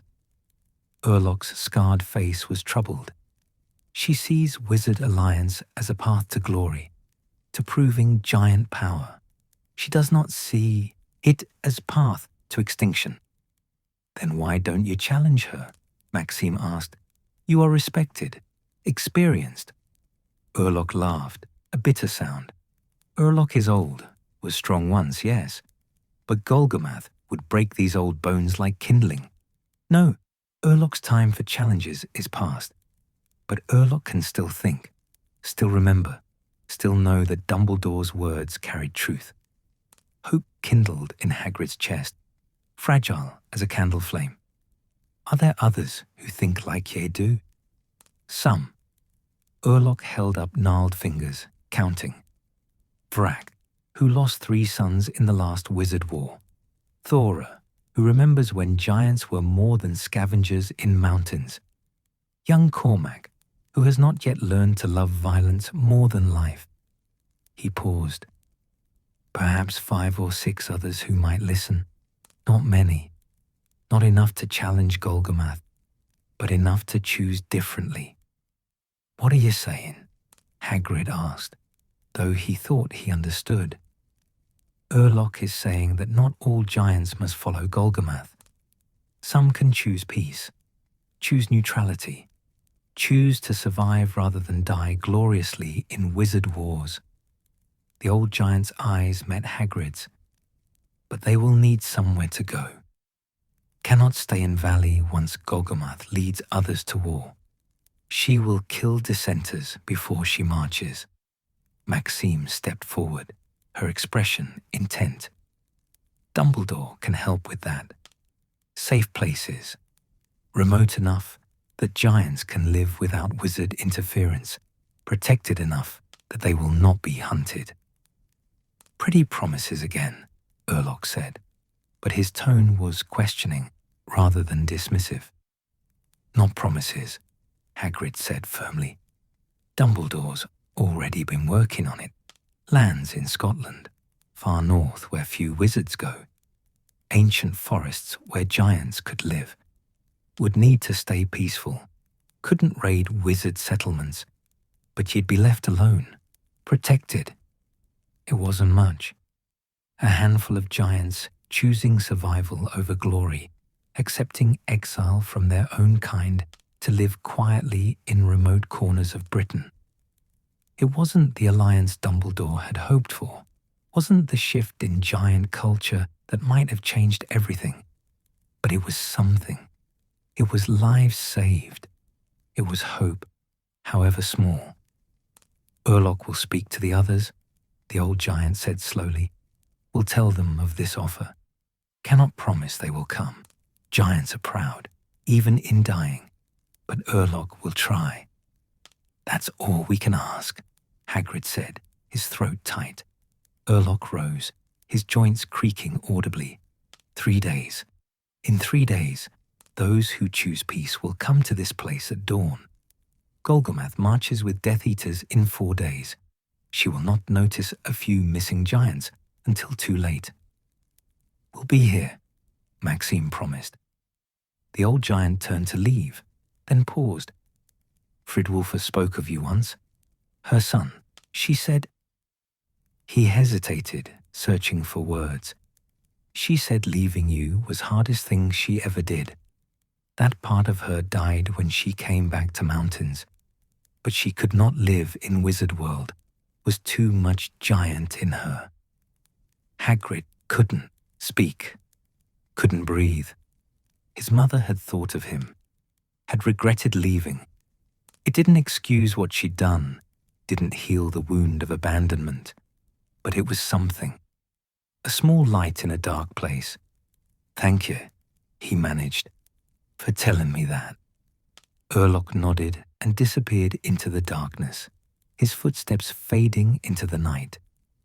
Hagrid and Maxime returned to the cave, to the small fire and the uncertain waiting.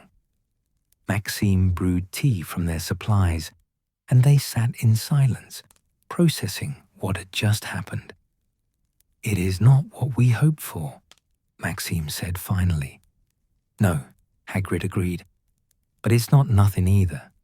5 or 6 giants choosing peace. That's 5 or 6 who won't be fighting for Voldemort. 5 or 6 who might survive the war. 5 or 6 who might have children, rebuild. You are thinking long term. Dumbledore taught me that, Hagrid said with a sad smile. Sometimes the small victories matter most. Sometimes saving a few is better than losing all of them trying to save everyone. The 3 days that followed were among the longest of Hagrid's life. They stayed hidden in the cave, venturing out only to gather snow for water and to keep watch.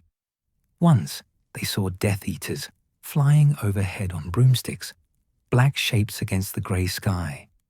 Another time they heard giants in the distance, their voices raised in what sounded like preparation for war. Hagrid thought often of Golgamath, of the alliance being forged in the valley. He imagined McNair and his fellow Death Eaters teaching giants how to coordinate attacks, where to strike for maximum effect. He imagined Voldemort's pleasure at securing such powerful allies. But he also thought of Urlock, of an old giant who'd seen too much death and wanted something different. He thought of parents who'd lost children to violence, of young giants who hadn't yet been fully consumed by their culture's brutality, and he hoped. Dawn of the third day came cold and clear. Hagrid and Maxime stood at the cave entrance, watching the eastern sky lighten from black to grey to pale gold. The sun was just touching the peaks when they heard footsteps. Not one giant, not two. 7 giants emerged from the morning shadows. Urlock led them, his scarred face set with determination. Behind him came an older female giant, her hair gone white with age, then a male missing one arm, limping heavily. 2 younger giants, barely more than adolescents by giant standards, and finally 2 more females, both thin in a way that suggested hunger had been their constant companion. Not an army, not even a particularly impressive group. These were the old, the injured, the young, the weak by giant standards, the ones who had the most to lose in Golgamath's war and the least to gain from promised glory. But they had come. 7, Urlock said simply. 7 who choose Dumbledore's peace over Voldemort's war. 7 who would rather live quietly than die violently. Hagrid felt tears prick his eyes and didn't try to hide them. These giants were choosing survival, choosing a hope, choosing to believe that there might be a future beyond endless fighting. 7 is enough, he said hoarsely. 7 is more than enough. The white-haired female, Thora, Hagrid learned, stepped forward. Her voice was cracked with age but firm. "We bring nothing with us," she said. "Only ourselves. Golgamath will call us cowards, traitors. Our names will be cursed among giants who remain. But we choose this path. Choose wizard peace over wizard war. Dumbledore will honor that choice," Maxime assured them. "We'll give you lands to live on, protection from those who would hunt you. All he asks is that you live peacefully. Harm no wizards. Raise your children to know there is another way." "Can do that," said the one-armed giant, Frag. "Have seen enough of violence, lost enough children to it. Would see any future children live." The logistics took time to arrange. Hagrid used his wand to send a Patronus, a silver boar that went bounding through the snow, carrying a message to Dumbledore. Help would come, port keys arranged for giants, safe passage ensured. But it would take time. Time they might not have. "Golgamath marches tomorrow," Urlock reminded them, "with Death Eaters, with giants loyal to her, toward wizard lands. When she discovers we are gone, she'll be too focused on war to come after us," Hagrid said, hoping it was true. "And even if she does, we'll be long gone by then."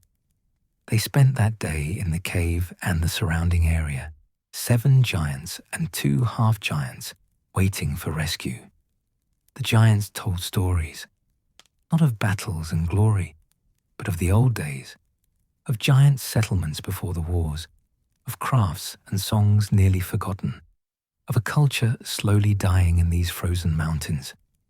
Young Cormac, barely 20 years old by giant reckoning, listened with hunger in his eyes. He'd never known giants to be anything but violent survivors. The idea that they could be more seemed to fascinate him. As the sun began to set, painting the snow orange and pink, Dumbledore's help arrived. Not the headmaster himself, he was too needed elsewhere, but 3 trusted members of the Order of the Phoenix, bearing specially prepared portkeys capable of transporting even giant-sized passengers. The transfer was awkward, frightening for giants who'd never experienced magical transportation. But one by one, they disappeared, transported to remote Scottish highlands where Dumbledore had prepared shelters and supplies. Urlock went last. Before touching the portkey, he gripped Hagrid's shoulder with surprising gentleness. "Tell Dumbledore," the old giant said, "that Urlock will remember this kindness. That giants who choose peace will honor that choice, that perhaps someday others will follow our path." "I'll tell him," Hagrid promised. Then Urlock was gone, and the mountainside was empty except for Hagrid and Maxime and the fading light. 7, Maxime said softly. 7 giants saved. "And countless more condemned," Hagrid replied. "Golgamath will lead the rest to death, just like I knew she would. But 7 will live. 7 will remember that there was another choice. 7 will teach their children that giants can be more than what fear and hatred have made them." She took his hand. "That is worth something, Hagrid. That is worth everything we've endured." He wanted to believe her, wanted to see this as victory rather than failure.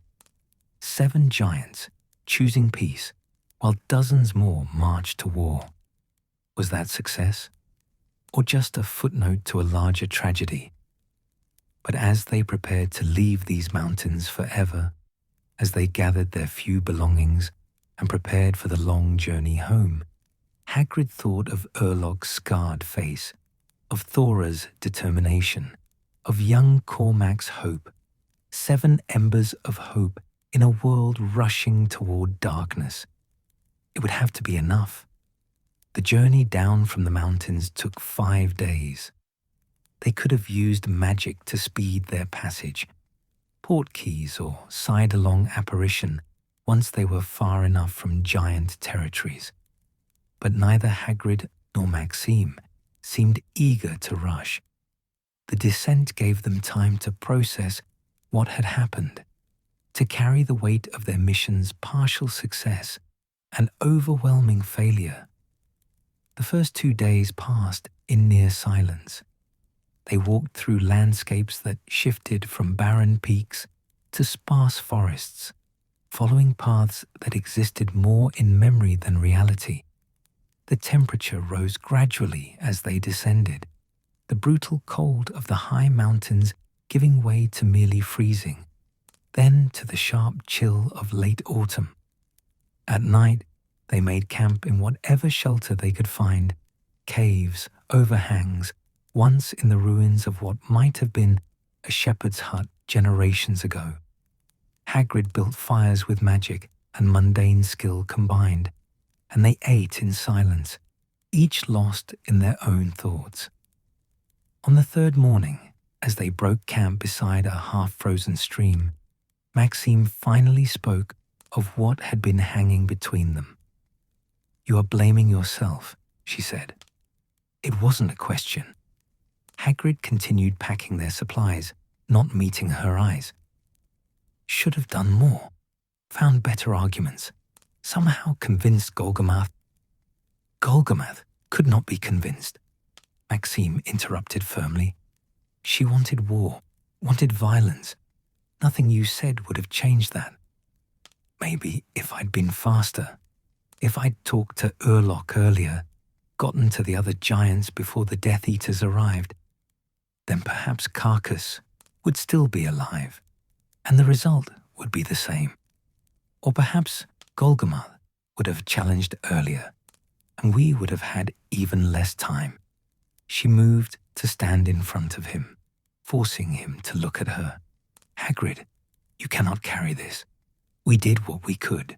We offered a choice. 7 giants accepted that choice. That is not nothing." "It's not enough," Hagrid said, his voice breaking. "Dumbledore sent us to prevent giants from joining Voldemort. We failed. They're marching to war right now with Death Eaters, and people are gonna die because we couldn't stop it." "People would die regardless," Maxime said gently. "Voldemort wages war. That is what he does. The giant's choice changes tactics, not the fundamental truth that darkness is rising. What we accomplished, saving those 7 giants, giving them a different path, that is a victory against that darkness." Hagrid wanted to believe her, wanted to see it as she did, as Dumbledore would undoubtedly see it.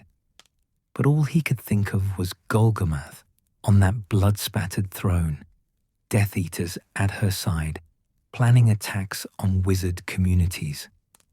All he could see was Carcass's body in the snow, a giant who'd at least been willing to listen now dead, and replaced by one who craved only violence.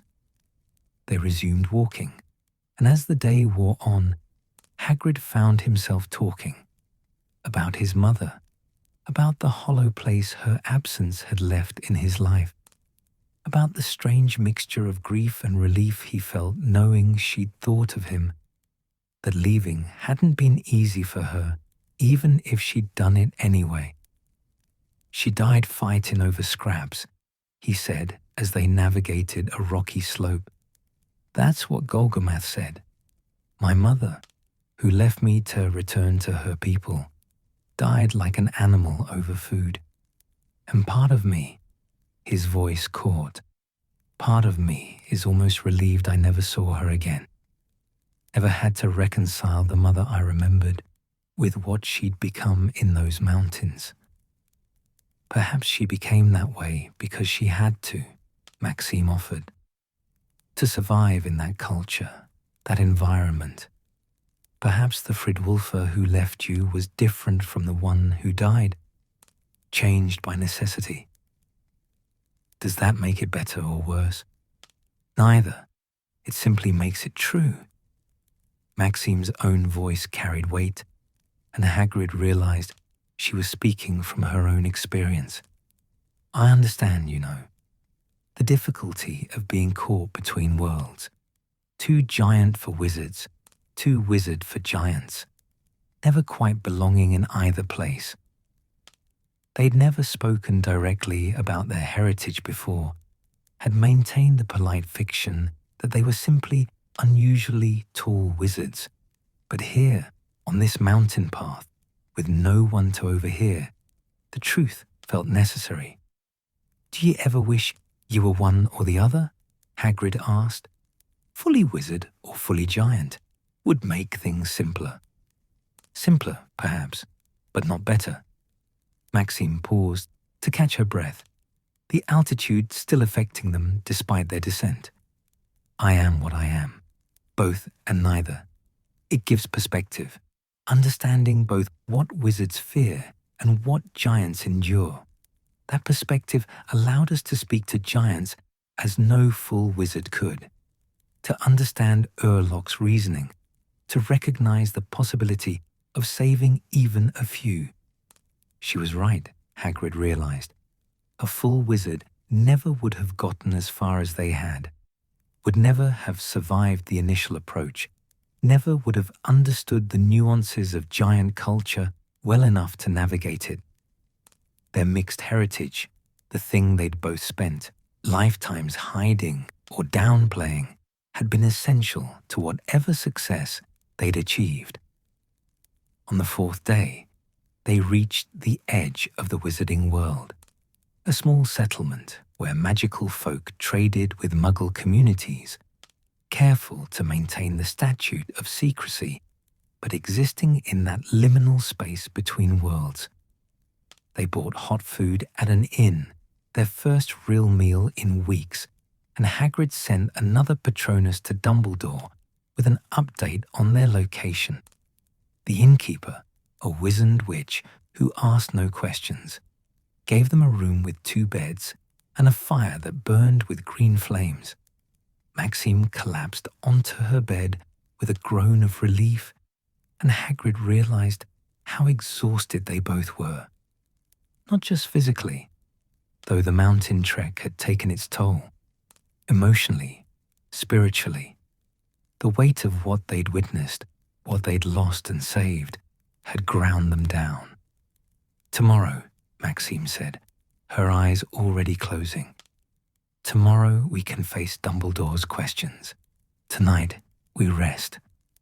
Hagrid lay awake long after Maxime's breathing had deepened into sleep. Through the window, he could see stars. Real stars, not the cold pinpoints visible from giant territories, but the familiar constellations of home. Somewhere far to the north, Golgamath was leading giants toward war. Somewhere in between, 7 giants were settling into their new homes, learning what it meant to choose peace. And here, in this small room, in this small town, Hagrid carried all of it: the success and the failure, the hope and the grief, the knowledge that he'd done his best and it hadn't been enough. But it had been something. Finally, exhausted beyond measure, he slept. The portkey brought them to Hogsmeade the next morning. The village was bustling with students from Hogwarts, enjoying a weekend visit. Their laughter and chatter a sharp contrast to the harsh silence of giant territories. Hagrid and Maxime moved through the crowds like ghosts, drawing curious looks, but no questions.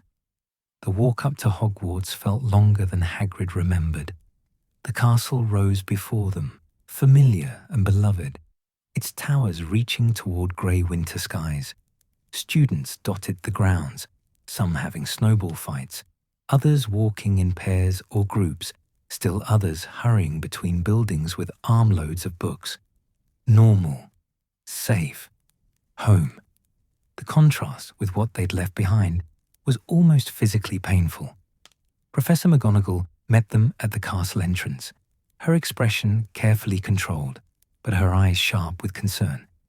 "Hagrid, Madame Maxime," she said formally. "The headmaster is expecting you. He's asked that you come to his office immediately." They followed her through familiar corridors, past students who waved at Hagrid with cheerful greetings he couldn't quite return, up the spiral staircase to Dumbledore's office, past the gargoyle guardian, into the warm, cluttered space that smelled of parchment and phoenix song. Dumbledore stood at the window, his back to them, hands clasped behind his back. Fawkes sat on his perch, the phoenix's eyes bright and knowing. The portraits of former headmasters had gone still and silent, all attention focused on the meeting about to unfold. "Headmaster," Hagrid said, his voice rough from disuse and emotion. Dumbledore turned, and Hagrid was struck by how old he looked. The headmaster had always seemed ageless, but now lines of worry marked his face, and his eyes, usually twinkling with inner amusement, were grave. "Hagrid, Olympe, thank you for coming so quickly." He gestured to chairs. "Please sit. You must be exhausted." They sat, and for a moment, no one spoke. Then Dumbledore settled behind his desk, steepled his fingers, and said quietly, "Tell me everything." So they did. Hagrid and Maxime took turns, filling in the story between them. The initial approach to the giant camp, the audience with Carcass, the arrival of the Death Eaters, Golgamath's challenge and Carcass's death, the alliance formed with Voldemort, and finally, Urloc's midnight visit and the 7 giants who'd chosen peace. Dumbledore listened without interruption, his expression unchanging. Only his eyes showed reaction, a tightening when they described Carcass's death, a flash of something that might have been satisfaction when they spoke of the 7 who'd been saved. When they finished, silence filled the office. Fawkes sang a soft, mournful note. "I'm sorry," Hagrid said finally, unable to bear the quiet. "We failed. He sent us to prevent giants from joining Voldemort, and we couldn't do it." "Failed?" Dumbledore's eyebrows rose. "Hagrid, you and a lamp accomplished something I dared not hope for. But the giants are marching with Death Eaters. Golgamath chose Voldemort." "Golgamath chose violence," Dumbledore corrected gently, "which she would have done regardless of any words we offered. Giants have been driven to the edge of extinction, Hagrid. Their culture has been warped by centuries of persecution into something that glorifies violence as the only path to dignity. Against that, what are words? What are promises of slow, difficult peace? Then why send us at all?" Hagrid asked, frustration bleeding into his voice. "If you knew it was hopeless." "I did not know it was hopeless, and it was not." Dumbledore leaned forward, his eyes intense. "Hagrid, listen to me carefully. I sent you to offer a choice, not to guarantee a particular outcome, but to ensure that giants knew they had options. That mission succeeded. 7 giants," Hagrid said bitterly, "out of dozens. 7 giants who will live," Dumbledore said firmly. 7 who will not die in Voldemort's war. 7 who may have children, who may rebuild. 7 who prove that giants can choose differently. He paused. "Do you know what the alternative was? If we had done nothing, every single giant would march with Voldemort. Every single one would die or be forced into exile when he falls. Now, at least, there is a seed, a beginning. 7 giants living peacefully in Scotland, proving that coexistence is possible." Maxime spoke for the first time since they'd begun their report. "You expected this outcome." "I hoped for it," Dumbledore acknowledged. "I knew we could not sway the majority.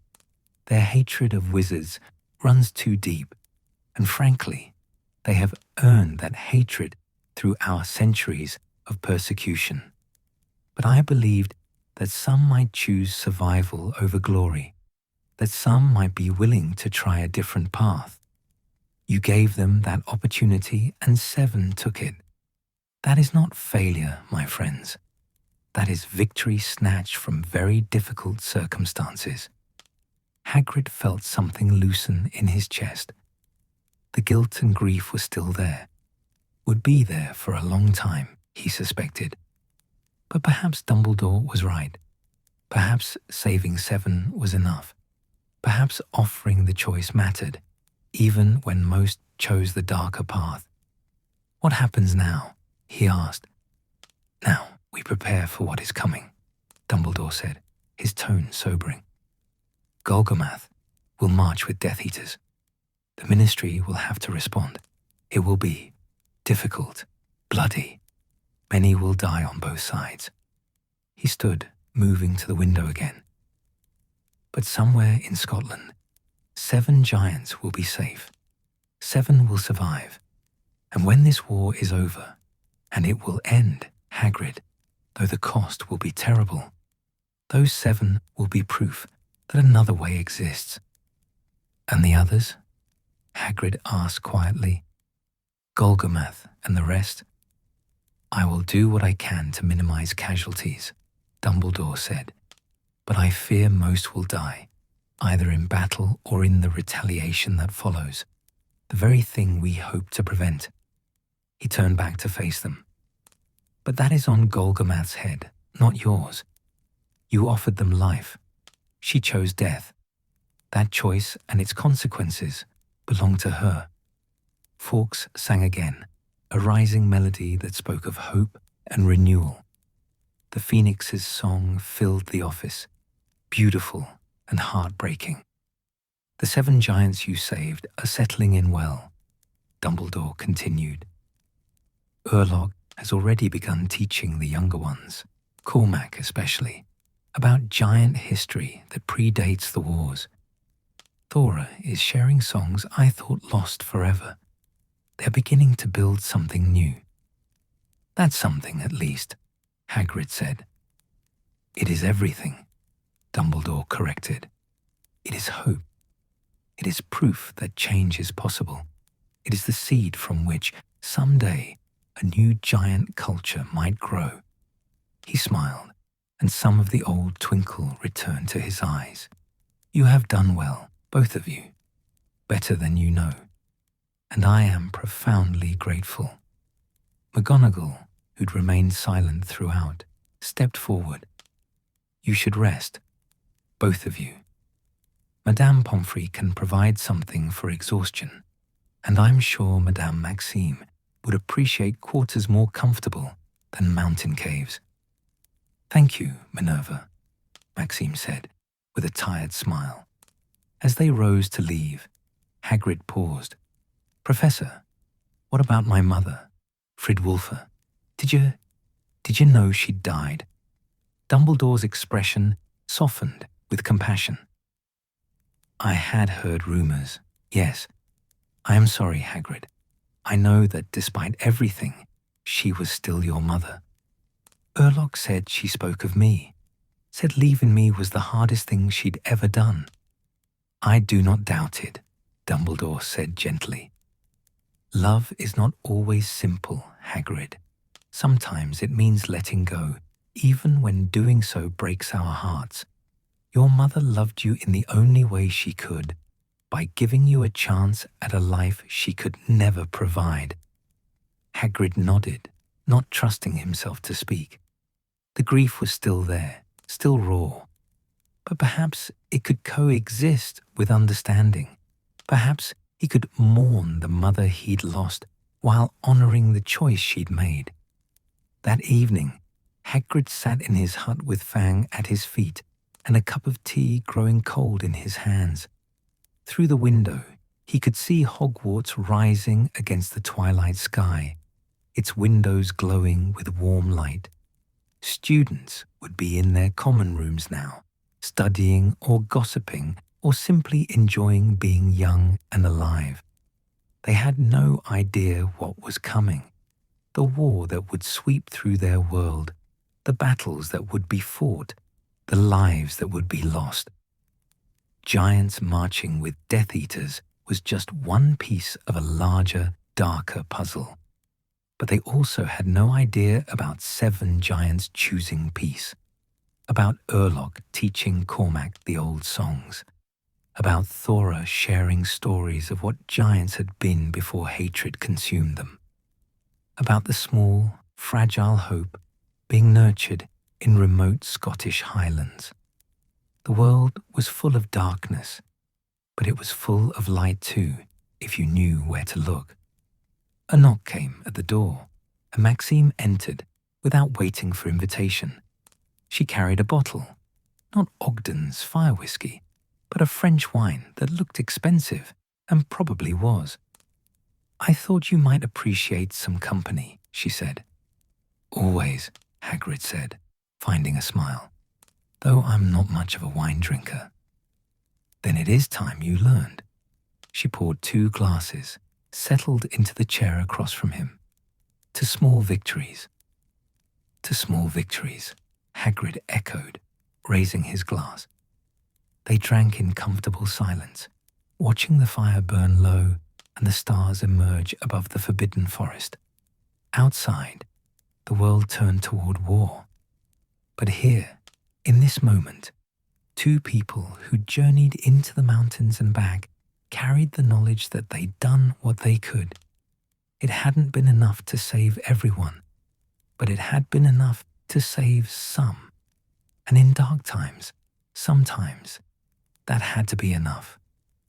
Hagrid, Maxime said softly, breaking the silence. What Urlog told you about your mother, that was a gift. Hold on to it. I am, Hagrid said. I will. The fire crackled. Fang snored. Outside, Hogwarts stood watch over sleeping students, and somewhere far away, 7 giants were learning what it meant to live in peace. The journey had been long, the cost had been high, the outcome had been far from what they'd hoped, but they had offered a choice. Some had taken it, and in the end, perhaps, that was all anyone could do. Offer the choice and trust that hope, however small, would find a way to survive. Hagrid looked toward the mountains, invisible in the northern darkness, and silently wished Urlock well, wished all 7 of them well, and thought of his mother, who'd chosen her people over her son but who'd thought of him anyway. It wasn't forgiveness, not quite, but it was understanding, and sometimes that was enough to start healing. The long road home was over, but the real work of building peace, of nurturing hope, of proving that change was possible, was only beginning. In the years that followed, the world would learn what Hagrid and Maxime had already discovered in those frozen mountains. That victory and defeat are rarely absolute, that hope can survive in the smallest spaces, and that the choice to try matters, even when success seems impossible. Golgamath led her giants to war, just as they'd feared. Many died in the battles that raged across Britain. The Ministry's response was brutal and unforgiving. By the time Voldemort finally fell, fewer than a dozen giants remained alive in all of Europe, scattered and broken. But in the Scottish Highlands, 7 giants thrived. Urlock lived another 15 years, long enough to see young Cormac grow into a giant who valued wisdom over violence. Thora taught the old songs to a new generation, preserving a culture that had nearly been lost. Vrak's daughter, born in peace, raised without fear, became the first giant in centuries to reach adulthood without killing. They were a small community, an imperfect one. They struggled with the legacy of violence that ran through their blood, with the temptation to return to old ways. But they endured.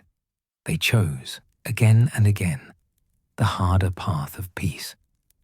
Dumbledore visited them sometimes in those quiet years before the final battle. He would sit with Urlock around evening fires and listen to stories of what giants had been and dream of what they might become again. And Hagrid, when the war was over and Hogwarts needed rebuilding, would journey north to check on them. He'd bring supplies, share news, and listen to Cormac's children.